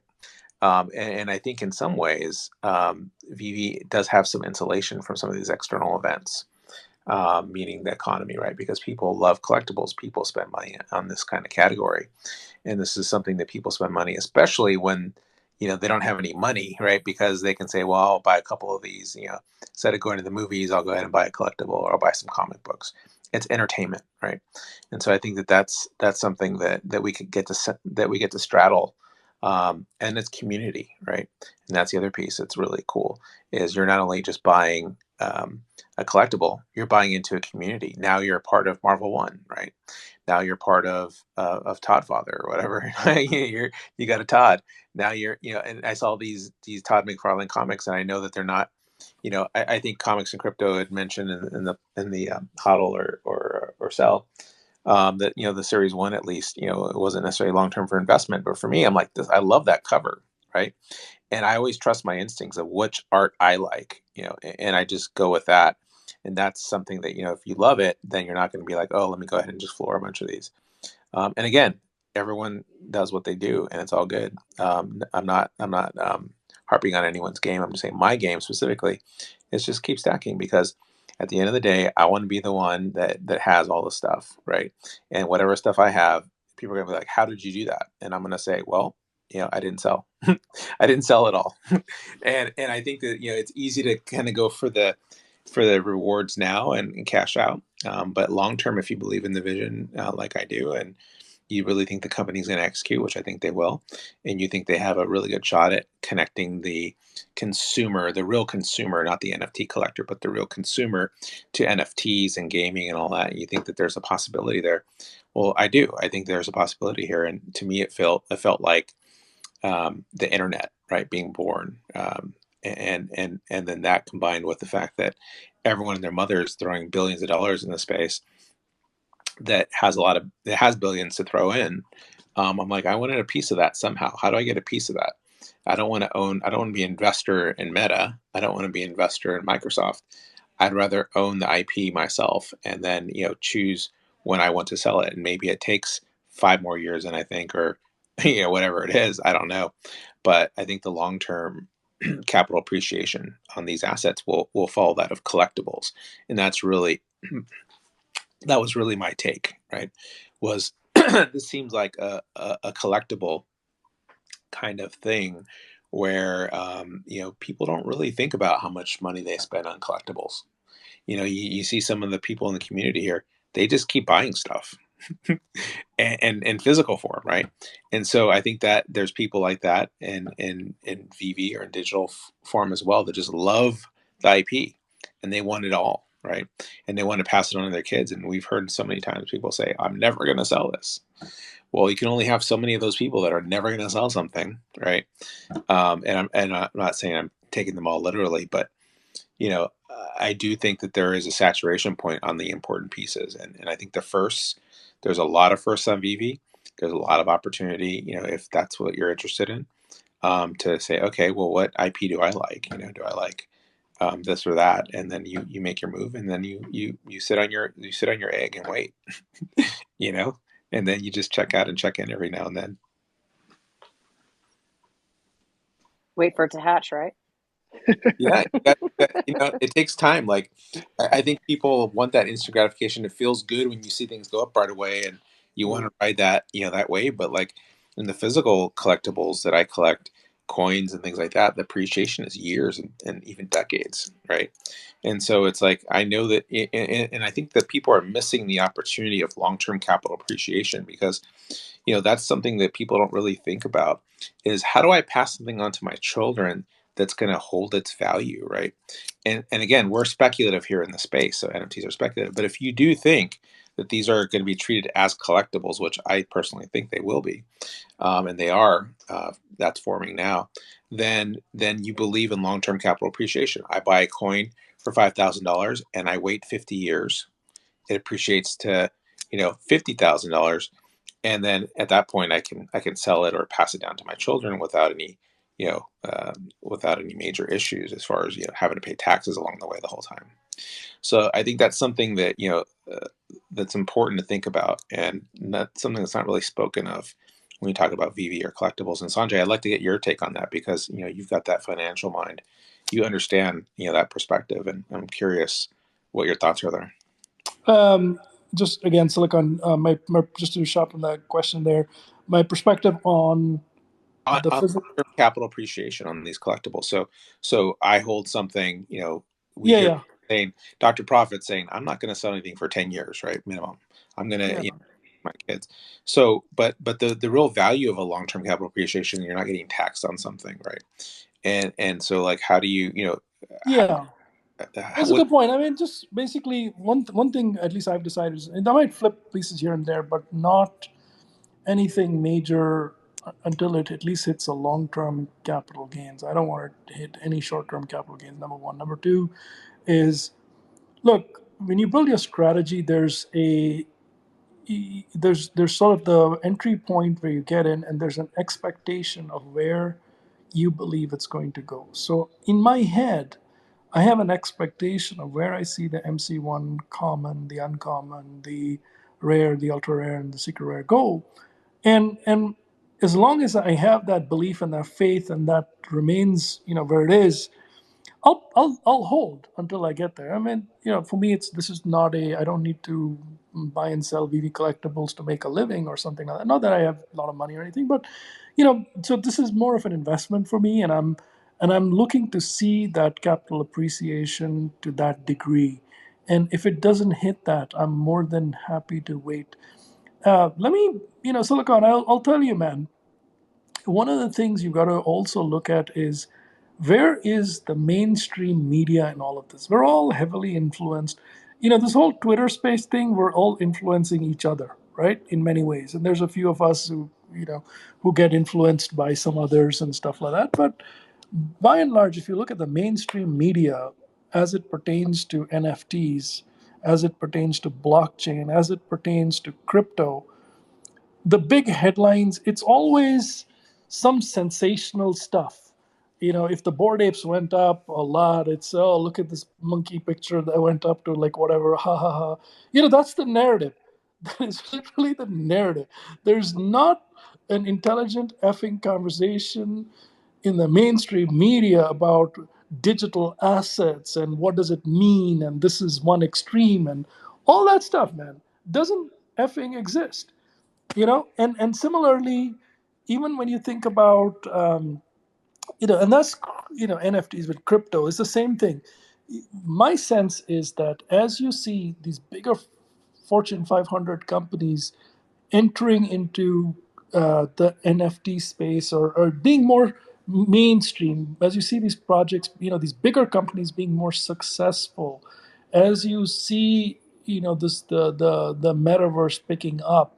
Once these things get established, that narrative, uh, is going to change. And one of the things I've heard Jeff Bezos talk about within Amazon is about, you got to be fearless about these things, man. Don't let the that bullshit scare you away from your ideas and your thoughts. Hang in there, because there's a lot of, and that's part of the bullshit. You have to be fearless. You cannot be scared of things just because that reason. So I believe that in time there will be a more success within the Fortune 500 companies within this space of blockchain, NFTs, metaverse, digital audiences being engaged in this manner. And that's going to become a more mainstream narrative with successes and failures. And there'll be both. And I think that's when, there's the everyday, when you show up into a room and they say, oh, okay, this guy was, one of the early guys in NFTs, and you get the respect. Today is sort of like, he buys monkey pictures, or he bought like a JPEG. Oh, he bought something. Oh, there's not even a physical something for it, right? Like that. There's a People are still, 98% of people that still, and the media caters to the 98%. they don't understand it, and it is an Even easy if they thing. do, they don't talk about it in that manner because they're catering to the Yeah, 98%. it is an easy thing to just, it gets headlines, right? Like, it's clickbait, right? At the end of the day, Yeah. and people, and it kind of feeds into how people see these until they really become seen as assets. They'll be made fun of. I actually got a question from the audience that I just want to pose up here. So one of the question I got was, what does quote unquote doing your homework look like? So from my perspective, I'll give my take and I'll pass it around the room. Doing your homework looks like research the IP you're buying, research the artist you're buying, research what that looks like in the real collectible world. Maybe there's no correlation now. Maybe there's one in the future. Just like Sanjay decided, oh, Marvel One, you know, the physical is $1 million at Heritage or whatever, a couple $1 million. This is going to be the first comic book ever in digital format, and this is an important piece. So I think that was his research and why he went all in. For me, on Todd, it was because everyone was negging Todd And I'm like, wait a minute, but Todd McFarlane's a famous artist, and he drew Spawn, and the art is amazing. If you look at his Spider-Man covers, and you look at, in the comic world, what he's done. And so for me, that was my research, was like, yeah, people are negging this. They don't understand. And also, by the way, he was the first NFT on VeVe, right? Proclaimed by the founders. So again, do your research. That's what that means, right? Like, regardless of what people are saying, you may have your own convictions, and some of those may pay off and some of those won't. But that's my take. I'll pass it over to Sean and get your take. Yeah, absolutely. I mean, doing your research to me is basically, if we're just referencing like comic books, for example, what are the top 10 most valuable comics of all time? I mean, that's just like that. That's the basic, right? If you don't know that, then you probably haven't done yourself a due diligence if you're investing in the space. You've got to do your research and to figure out, okay, what's the most popular, what's the most valuable, and why. And why? Keep pushing yourself. Keep asking yourself questions like, should I think that? Am I creating this narrative in my own head, or does this make sense for this reason? Because I've been there before. I've created certain narratives in my head. I'm like, I gotta dive deeper into this and really, really make sure that what I'm saying is true to myself. So, yeah, that's why I think a good start is create a list of the top 20, 30 comics uh, of all time for you as an investment if you're investing. If you're collecting, that's completely different. You just buy what you love. But yeah, I think that's a really good piece of advice because it starts that train, right? It starts that train to help you understand the space, and you dive deep into the most significant comics, but then you'll trickle down to other very significant comics as well. So that's a great start. Yeah, I agree. That's, doing your research is about diving deep, very deep into something that you want to put your money in. It's, by the way, diving deep is an Amazon leadership principle as well. And for me, when I look at comics, I've done my research in a couple of different flavors. The first thing I ask myself is, what do people like in comics? So some people like the nostalgia and the heritage of it, and that's an easy one, right? Whatever is the first is an easy one to pick out as nostalgic heritage. It's sort of the genesis. The whole company is named after it. Many of the future characters came after it. So that was sort of the whole, the genesis, the first, the heritage kind of piece. That's one reason why people sort of value and revere it. The second one is the cover, and it's not in any particular order. A lot of people like comic covers, and so the the research around what are the top comic covers, period, amongst all the comics, including Marvel and DC, then within Marvel, whatever. That's a different form of research. There are two pieces on VeVe that are in the top 25, I would say top 10 most iconic covers of all time, and maybe that number's three now. So I'm not going to tell you what those are, but because I have a lot of those comics and I don't want to pump my bags here or whatever it is. But yeah, so and there was a common variant of two of those that met that criteria. So, and they were very cheap on VeVe. They still are very, very cheap on VeVe. And so I picked those up. I believe in time, that'll be one thing. Then there's the storyline. Which of these have the most amazing storylines that have influenced some major things, and that's a whole series of research and analysis on itself. And then there is about the art. So the Todd McFarlane piece is like the guy who's an artist who just said, look, do whatever you want to do. And so from an art perspective, which comics are top? And each of these lists is a different list. So, and then you've got to say, hey, which one of these trumps all the others? So I want to put the most money there. But then, and you hear me always talking about asymmetry. So I'm always looking at, where there is an asymmetry, where my research tells me X, but when I look at the market, it's, X divided by 10, or it's a Y, or it's going in a whole different, the market hasn't appreciated it. So those are cases where if I'm convicted on my research, I could care less, and that's where I'll make the investment. So that was my Marvel One investment. When people were throwing it for $8 and $10, that was my research for the comic cover comic that I invested in. That's the money that I put into the art as well in comics. So that's what that research is. So there's no alternate way. I mean, you just have to read and read and read and dive deep, and you have to ask yourself questions. And I'm not saying I got it always right, but on average, when you make more good, solid, well-researched decisions, you'll end up doing very well. I mean, I think Vivi Magic is absolutely the Disney. Like, oh my God, they just give her a PhD in Disney, right? There was one we'd give her to her, but that type of research is insane. That's why I follow her, because I cheat on that. Vivi Magic, tell me a little bit about, maybe you should talk a little bit about, what doing your research means in the collectibles and in that space in which you operate.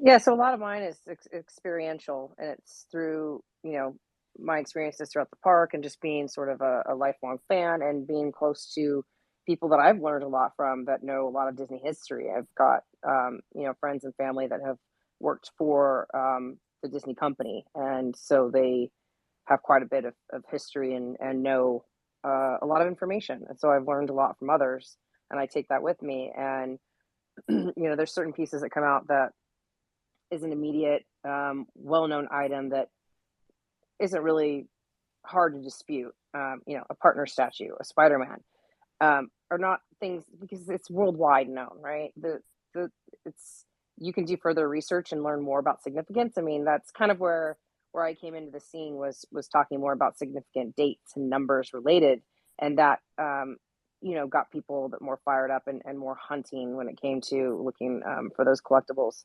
And you've got people that know all the Marvel numbers, and then you've got people that know all the Star Wars numbers. Like I don't know the Star Wars numbers, and there's a ton of them.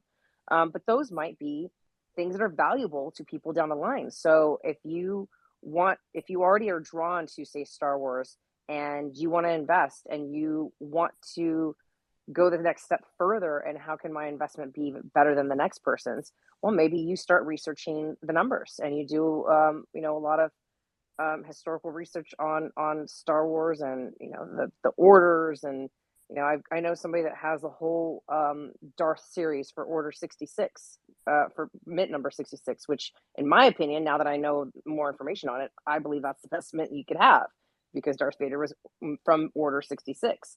Now, I would not have known that if I had not been educated.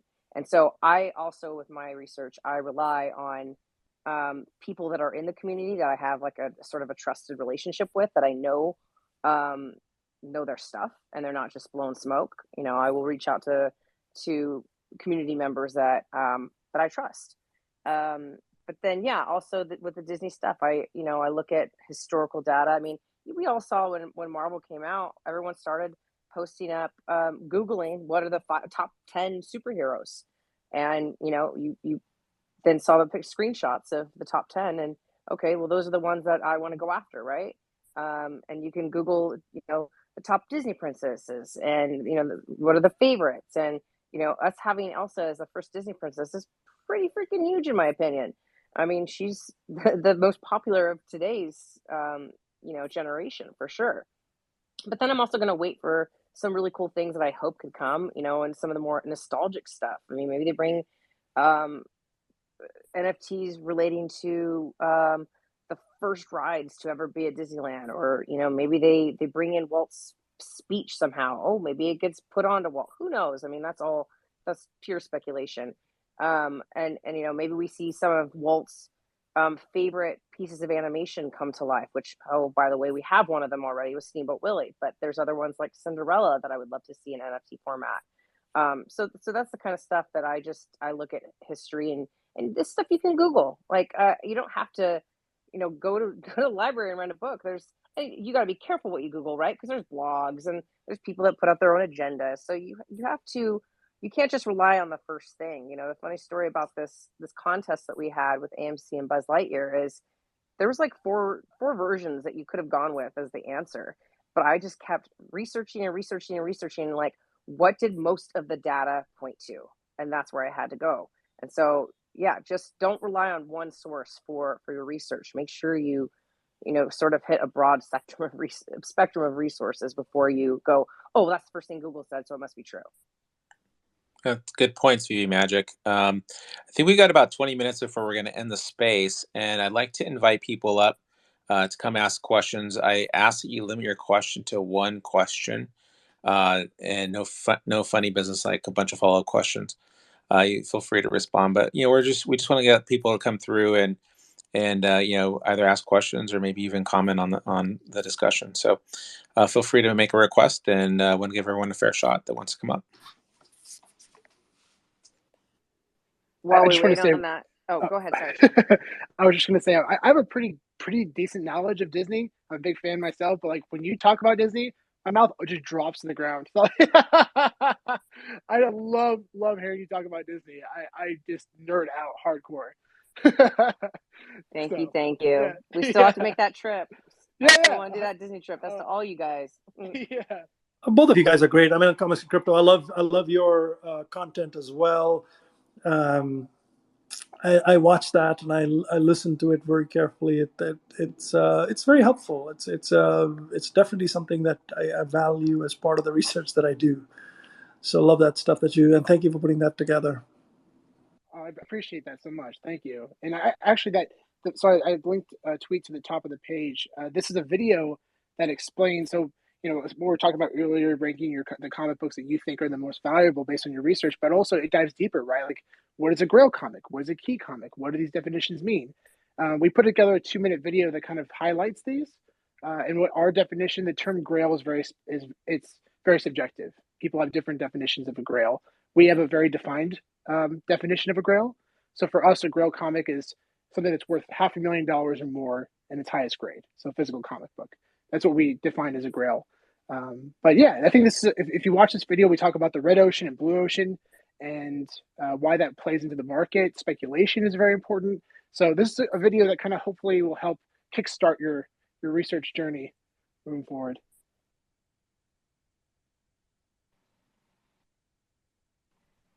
Awesome. Hey, I wanted to ask while we're waiting for any further questions. Sean sent me it earlier, but did you guys see Dr. Profit's tweet today? And if so, I'm curious what your thoughts are. I haven't been on Twitter because I've been working to prepare for a board meeting most of the day. But what did he tweet? Okay, I'll read it to you. My prediction, the first appearance of any major Disney, Marvel, and Star Wars character on the blockchain will cost minimum 150K by 2025. Showing your VeVe NFT, preferably FA, to your friends who all will have AR glasses will be an awesome flex and all the utility it needs. Then he says, just to be clear, I mean FAs, not more than 10,000 editions. I'm talking about really significant FAs like Spidey, SR, Walt, and Mickey and Darth Vader. Yeah, that's pretty cool. I'm happy to draft underneath that whale. You know what I mean? He'll move markets by himself, man. Well, I mean, he's a whale. He's a whale for a reason. He bought in certain cryptos early and saw vision. So you gotta appreciate someone that has conviction, can come on VeVe and spend as much as he spent. Outwhaled all of us combined times 10. Yeah, I mean, you got to look at guys like that, right? And he's proven himself to not be the game player who's going in and out of stuff and this and that. He's a long term holder. He picks his spots. If it's ever like a Strange Tales 110, or if it's um, a partner statue, or if it's Vader or something like that, he goes big. The man does not waste time. He goes very, very big on those big things. And if you want to know, the what's the definition of a grail, the question is, did Dr. Profit buy a bunch of them the next day? It's almost like that's a marker. If he didn't buy it, then that's you. It's probably a reason to question whether it's a grail or not. I mean, it just that his approach to it is incredible. So yeah. I mean, people things aren't wrong here, right? Like people know that Walt is an important piece or Vader is an important piece. The part that's missing is the patience and the DCAing and the hodling, right? Because again, there's always the next thing, and you got to kind of pick your battle, so to speak. You can't have it all. And again, not financial advice for anyone. This is just kind of like my perspective on things of how I see how people collect. And I mean, even myself selling Todd's for golden moments, I had to think twice. Like, okay, am I making the right move here? But it was an option that I had, so I decided to do it. But everyone has to make their own decisions for themselves on how they're going to handle it. It's so funny you say that. We definitely saw that even with the gold moments. I remember Chad mentioned it in his video when before the first drop, and then we talked about it too. But you saw the first drop happen and it dipped, so people could buy into the second one, and then it dipped, and it buy into the second one, and it dipped. So you literally saw that within the week that the gold moments were dropped. It was crazy. If you ask me what I would like to see most, between MCP and cloning Dr. Profit, I'd probably say cloning Dr. Profit. I will say though, there are other Dr. Profits out there, even though they're not vocal. I Yes, get yeah. DMs from a couple of guys, and they're Yeah, showing me like on a daily basis the buys they're making. I'm just like, yeah, holy crap, where are you getting this money yeah. from? It's inevitable. We have Shane up here. Shane, what's going on? Oh, dude, I'm pretty sure I just caught autism, but apart from that, I'm pretty good. I didn't know Oh man. exactly anything what you were saying. I heard about I heard one of you saying something about string of fucking oh dude, I don't know. It was something to do with a value or something to do with dude, do you know something? I don't know. I'm not even gonna try explain what I think I heard because I've got a thing called retardation, and I would not dilute your conversation by bringing it up. No worries. Well, thanks for coming out, man. I Well, appreciate no, it. thanks for inviting me, dude. How have you been getting on apart from gold mining, you bunch of fucking? All right. Moving on. Anyone else want to come up? There's always one in the audience. That's funny. For a second there, I thought we had a, a good one there, but Yeah. I had hope. I saw the Spider-Man in the profile picture. I'm like, okay, maybe we could bring somebody on board right now. Nope. Yeah. I see a comic collector. Let me pull him up here. Let's try again. The Spooky Man. What's up, man?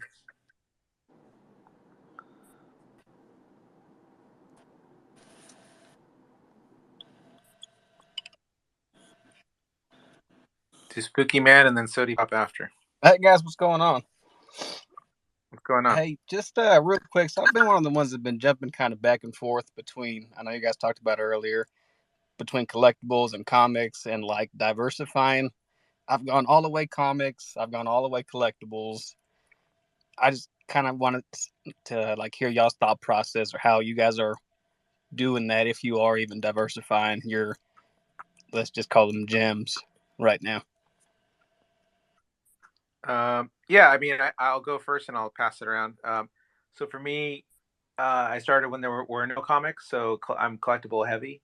But I've sold collectibles and I haven't sold any comics. So if that says anything, I think it is good to have kind of a balance sort. Some people are more comic heavy. I think that's just a personal choice, and maybe when you came in or what opportunities you found. How about comics and crypto? I'll let you respond. Yeah, I mean, I think they're both going to do great long term. Statues right now, I think, are a bit more speculative because outside of the potential utility, it's just based on certain characters. But I'm excited to see the potential utility that could come to these. But for comic books, we know because we can actually reference the physical value, right, for a lot of these comic books because there's direct digital counterparts. So for me, I've definitely gone pretty comic. I would say more comic heavy. I think I just passed like 950 total. But yeah, I mean, there's great opportunity right now as well. I mean, being in a bear market. So I've come to recently learned the importance of stacking liquidity. Because I used to be and I still passionate about low mint secret rares. But it's a good debate, and we've talked about this in a recent video that we're going to be releasing soon. Is it better to have one secret rare comic or X amount of commons worth the same value? It's an interesting debate and something that a lot of people have different opinions on. But having the opportunity to liquidate and reinvest in other things is a great opportunity. So it's important to think about in your strategy. I have more comics than collectibles. My current focus is more on the comics, with the exception of a few collectibles that I see as, got a lot of potential kind of thing. Yeah, and I'm like Silicon. I was heavy on the collectible side, and I actually really dropped the ball on comics. I didn't understand them, therefore I didn't think there was value in them. And I didn't do any research. I didn't bother to do any research. So I was super, super late to the game. Even though they were $7, I was like, who's going to want those? What's that? Why is that a big deal? And that was just because I was purely uneducated. Since then, now I have gotten into comics, and certain ones I go heavier on than others. But do I have stacks of MC1? No, absolutely not. But I did try to get at least one common of all the, what most of us would believe are grails of what we have so far. But I am personally drawn more to collectibles because I love the AR. I love animated collectibles and what we can do with them. And I see a lot of, potential future with them. And I'm personally just more drawn to them. But I do believe it is important to follow what you love, but also stay, what's the word I'm looking for? Balance. More than balance, like varied. Don't just put all your eggs in one basket. I think it is important to get into a number of things. Todd. Yeah, well, that worked out for you though, because you were then able to use that, right? Yeah. But Yeah, that's a rare case now. I mean, that's hard to do now. That's sort of an OG move. Yeah, good question, the spooky man. I'm gonna hand it over to Sody Pop. What's up, man? Hey, what's up, guys? How y'all doing? Good. Yeah, it was good meeting you at Decon. Yeah, good meeting you all as well. And Comes Crypto, thank you very much. I won your giveaway. So Yeah, cool. congratulations, man! And also to Spooky Man, he won a comic as well. So it's back-to-back winners from our giveaways. That was awesome. So Nice. congrats, buddy. So my question is, you spoke a little bit about the mainstream media and their just pretty much misunderstanding or purposeful misunderstanding of NFTs. So that leaves a lot of the education to creators like you, me, other people in the space, bigger YouTubers.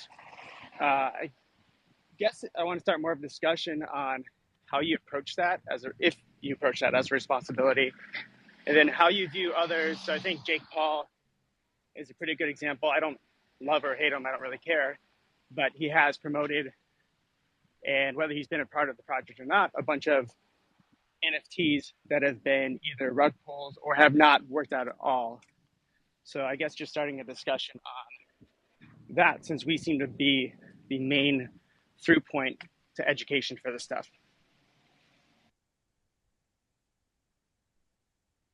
Who wants to take? Sean, why don't you take that first? Yeah. For me, it's interesting because I didn't know much about NFTs until March of last year, literally when I got into VeVe. I mean, I started to understand a little bit. I met Spencer backpacking in Europe like 5 years ago, and we stayed good friends. And then I about January of 2021, maybe around there, I started teaching him about comic books, and then he started teaching me about the NFT space and the crypto space. So then that's how I found out about VeVe, and that's when it all clicked for me, right? Because I was able to understand the IP and I understand the value of these comic books. A lot of these other avatar projects is tough, man. I mean, and we won't dive into it, but the recent situation with Bored Ape, we don't know how it's going to play out. And it's tough. And that's why I can sleep well at night knowing that my investments are in Marvel and Disney and DC, the biggest brands in the world. So in my opinion, if this space succeeds, I don't see how these don't as well. So I hope that answers your question. Yeah, and then from my perspective, I'm newer to YouTube and everything, but my goal is really just to provide information and almost like a link. Some of my more Disney focused like parks specific videos. That's my attempt of trying to appeal to the wider audience, and maybe I get somebody who looks at Disney parks YouTube videos all day long and goes, oh, I haven't seen this one before. What are they showing? Anything new? And then they're like, wait a second, what is that? And they see an NFT or hear me speak about an NFT in the videos. So my strategy is awareness, and also just my perspective and my truth and how I feel about these things, and also it's the underground marketing, right? Like, yes, I'm trying to bring in new users and help us all grow. It's not about me pumping my own bags, because I don't even believe I have bags big enough to get that pumped, right? So like I want us all of our bags to do well. I want this whole project to succeed, and the more we talk about it, the more we get out there and get more eyes on it, the better it's going to be accepted and grow. And you never know when companies like Disney or Marvel or DC are also tuning in. I mean, we know that the VeVe team does watch some of our videos, and they might get ideas, or Disney might get ideas, or Marvel might get ideas just from hearing some of the stuff that we like to speculate and talk about. So I just feel like we have a platform, and it's our responsibility to. I don't like clickbait; that bothers me. But I want to try and provide quality content that will either entertain current users, maybe they learn something new, or bring in new users and get them excited about something that I'm really excited about. That's a good point, VV Magic. I don't have a YouTube channel, but I do, show up on some, and also on Twitter and other things. So my take is, I'll spin this a little bit differently, and that is, what does it take to build a vertical, right? And when you think about, like, in the tech space, and Sanjay, like your point on this one as well is, like, it takes a lot of work, right, to get people on board with a new technology or new capability. There's a lot of education involved, and so I really do think in the NFT space, we're in the education, and it's you sort of separate out the good from the okay from the great, right? And people will understand, like, which platforms are better, because right now I can tell you, I have NFTs on Funko, I have NFTs on OpenSea, I have NFTs on VeVe, I've got, and they're all different experiences, and some of them, I have back cows, and some of them are just okay experiences, and some of them are great experiences, right? And some utility is just okay. And so I think at the end of the day, that's what's going to separate is what value do these projects or communities bring to the collector, right, or to the person that's stacking them, or decides to spend some money here. So, but I think it takes time, and I think it takes education. I think everyone, the interesting part about this is, like, when you go on YouTube, who would have thought that, like, these kids that open up toys can make so much money, right? You never know how you can become YouTube famous, even just with VeVe, right? And so my point is, like, yeah, if you make content and people like it, they're going to like it. And if you use a collectible or use VeVe, then even a greater experience to show them how to have fun with it, right? Some people need other people to show them the possibilities, and that not everybody, but some people do. I apologize. I realized my answer to the question. I heard rug pull and I went in a completely different direction. So, but to answer that question, yeah, I was so focused. Originally, I was so focused on just helping educate the community about comic books that I didn't really think much about the physical comic collectors until that one individual made a video about VeVe and he just didn't understand the space at all, and he was just trashing it. And I'm like, okay, well, that's not okay, because he's a pretty solid following, and people are going to hear this, and that's not all right, because he's wrong on majority of things he's talking about. So I went on his YouTube channel. We talked about it, and now I'm reaching out to a lot of physical comic collectors that are heavily tied or in the space, that are well known, and I'm trying to collaborate with them. Hopefully, help them understand the significance of this and why it's important. I go to comic con events and comic book shows, and I talk to almost every vendor. I walk up to them, I just talk to them about comic books, and then I talk about VeVe. Surprisingly, a lot of them actually are into it. A lot of them, they're starting to understand the space. They're pumped about it. So we're starting to see a bit of a transition. There's still people who are very stubborn, but yeah, I think they're going to understand it more and more over time, and how it's going to benefit the collective world as a whole, which is how I view it, and I'm very excited about it. I agree. I'll just make a quick comment here, more incremental. It starts with the company. The experience that they curate is the magic. But then immediately when you get out of that sort of circle, the next concentric circle around it is the influencers. And the good projects attract a a lot of high quality content creators and quantity as well. And so in some ways it's that then attracts more and more people with the same vibe who follow the company and those creators, and that's the circle that develops. And I have to tell you, when I look at I don't necessarily watch all the content creators around that VV ecosystem, but I found some tremendous content creators. And in comics and crypto, his stuff is amazing. There's the Omi homies. I love their stuff. They're in this group here. They know their stuff, and they bring a certain level of excitement and energy. Vivi Magic is new to this space. I mean, she was one of the people that I pleaded that she should have a channel, because that's one that I would love to watch. So if you look at, there's a lot of content creators like that around the VV ecosystem that speaks positively. And you'll always find celebrities and influential people every once in a while saying something very nice or something very bad. And I've noticed that what speaks to the quality of it is the content creator, how they engage people. So how nicely you engage them, and how um, you choose to inspire and influence, not duke it out, call them names, and that kind of stuff. So yeah, that's sort of my quick take on it, man. Yeah, and we're thank you, Sanjay. We're almost out of time here, or we are out of time. We're running a little bit over, but we have USN up here. Wanted to have you ask your question as well, or did he drop down? I think he dropped down. It must have been a glitch issue. He dropped down Okay. and came up and dropped back down. So Okay. Well, yeah. How about closing thoughts, everyone? I'll start with you, VV Magic, since you're the host. Or wait, you want to go last? You can go last too if you want. No, it's okay.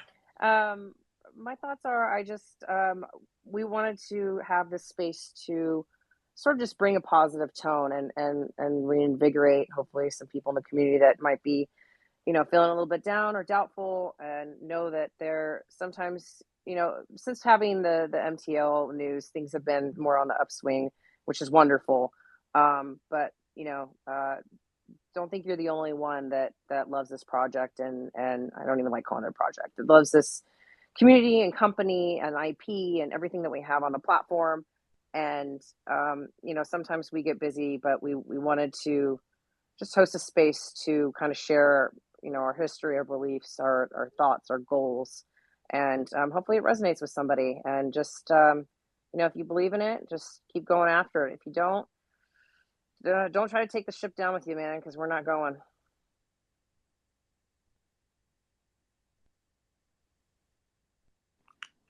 Yeah, I can go next. So yeah, just I agree. Like, I think we need different kinds of spaces for different perspectives, and I think it's good to have all the different spaces we have. I think Spaces is a great platform, and so we kind of planned ahead, recorded this, got some people together. If there's, we'd love to get your thoughts. Feel free to message us or tweet at us about future ideas or topics. But I think that one of the things I'd like to say is I think it's time for VV, the community, to start really forming some strong alliances and building strong community. And so some of the people here, I think, are going to be influencers, as Sanjay mentioned, in the future, big influencers. I mean, you're influencers now, but even big influencers in the community, helping people understand what VV is about. And I think it's all clear. We all love VV. We're here. And if you don't, then I guess you're ready to sell on MTL. But at the end of the day, we are here, and I'm here for the long haul personally, and I'm just excited about what's possible, and to just think that it's only been really not a little over a year and a few months since I joined, and all the things that have happened, and it feels like lifetimes of things that have happened. But it's just been such a short time, and I think that's important to put in perspective that there will tomorrow will be a new day, and there'll be new collectibles, and there'll be a new thing. And I guess it's up to you. If you're just collecting and having fun, that's wonderful. I'm trying to straddle both sides of having fun and also picking things that I think are going to appreciate in value for long-term capital appreciation. So I kind of have a different perspective versus just collecting only. All right, who's next? I've been involved with VeVe since March of 2021, and I'm just as excited now as I was back then because I've breathe, sleep, drink, eat the space like 24/7 for the past year and a half, and I know what's being worked on. I know what's coming, and I am pumped about it. I'm still very excited.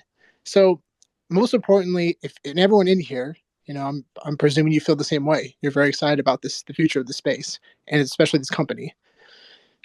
Stay convicted to your investments. Do your own research, and don't listen to other people. Don't listen to their FUD. If you've done your homework and you believe in something strong enough, stick with it. Stick with it because you'll probably work out in the end. So just stay strong to your own voice. Find your own voice as an investor, and yeah. Um, Thanks, VV Magic, for hosting the space in Silicon Comics and Crypto. It's just such a pleasure to hear you guys speak and so knowledgeable. I'll close with just sort of 5 quick thoughts. One, there's a long-term tailwind with blockchain and digital assets. And I think that Vivi is well positioned in that space, both with big IP, with various categories and things like that. So that was sort of number one. Number two, Vivi was always king in terms of IP, but had some issues with technology. I think this quarter it's not done, but I think it's safe to say that we've turned the corner. The company has proved to us that, or they're pretty close to proving to us that they have focus on a few key priorities and have that ability to deliver. Obviously, final verdict still to come on that topic, but I believe that they've turned the corner. It's very good. Three, the markets are will go up and down. The environment, the fog of whatever is out there, whether it's war or recession or inflation and all of those things will affect Vivi just as much as anyone else. It just means that you have a lot of opportunities that you have to be super thoughtful about. My fourth thought is an app like Vivi can suck you in. If all you've done is put a couple $100 and you're playing around, that's one thing.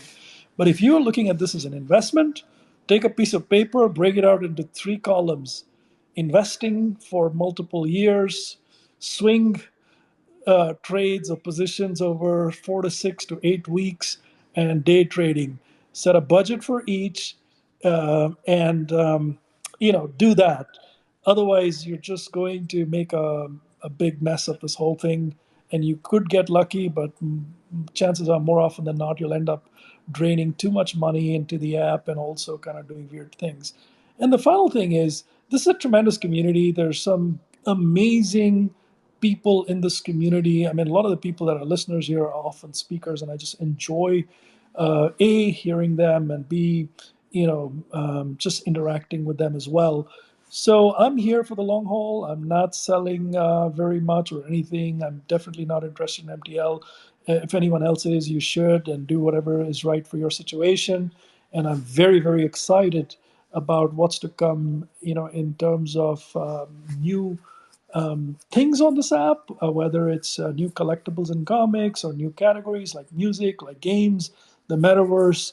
Those are all things that excite me, and I have the patience to sit and wait and write that out. So thank you, VV Magic, Comics Crypto. Thank you guys for joining. Super appreciate it. The one person that wasn't able to ask their question, I see that you're back. Unfortunately, we have run out of time. So please feel free to DM any one of us or all of us with your question or comment. This space has been recorded. I'm going to try and figure out how to put it on my YouTube channel. So if anybody missed parts of it, please feel free to find it and listen to the parts that you missed. And yeah, thank you. Anyone, Silicon, you want to say anything else? No, just thanks everyone. Sanjay, great closing words. Everyone, appreciate it. This was fun. And I have to say that there's a lot of people in here that I love listening to as well. I love looking at Twitter content, YouTube content. I'm not just in one place. I like to be everywhere, and you guys all make a difference, And in this community, this is what it's about. This is what I love about VeVe. This is probably the biggest thing I love about VeVe is the community and how social we are and how social we're going to be with these NFTs. So looking forward to seeing more of the stuff out there and being part of the community. All righty. Thank you, everyone. And hopefully we'll get to do this again sometime soon. Yeah, thanks, Vivi. Thanks, everybody. Have a good one. Thank you. Take care.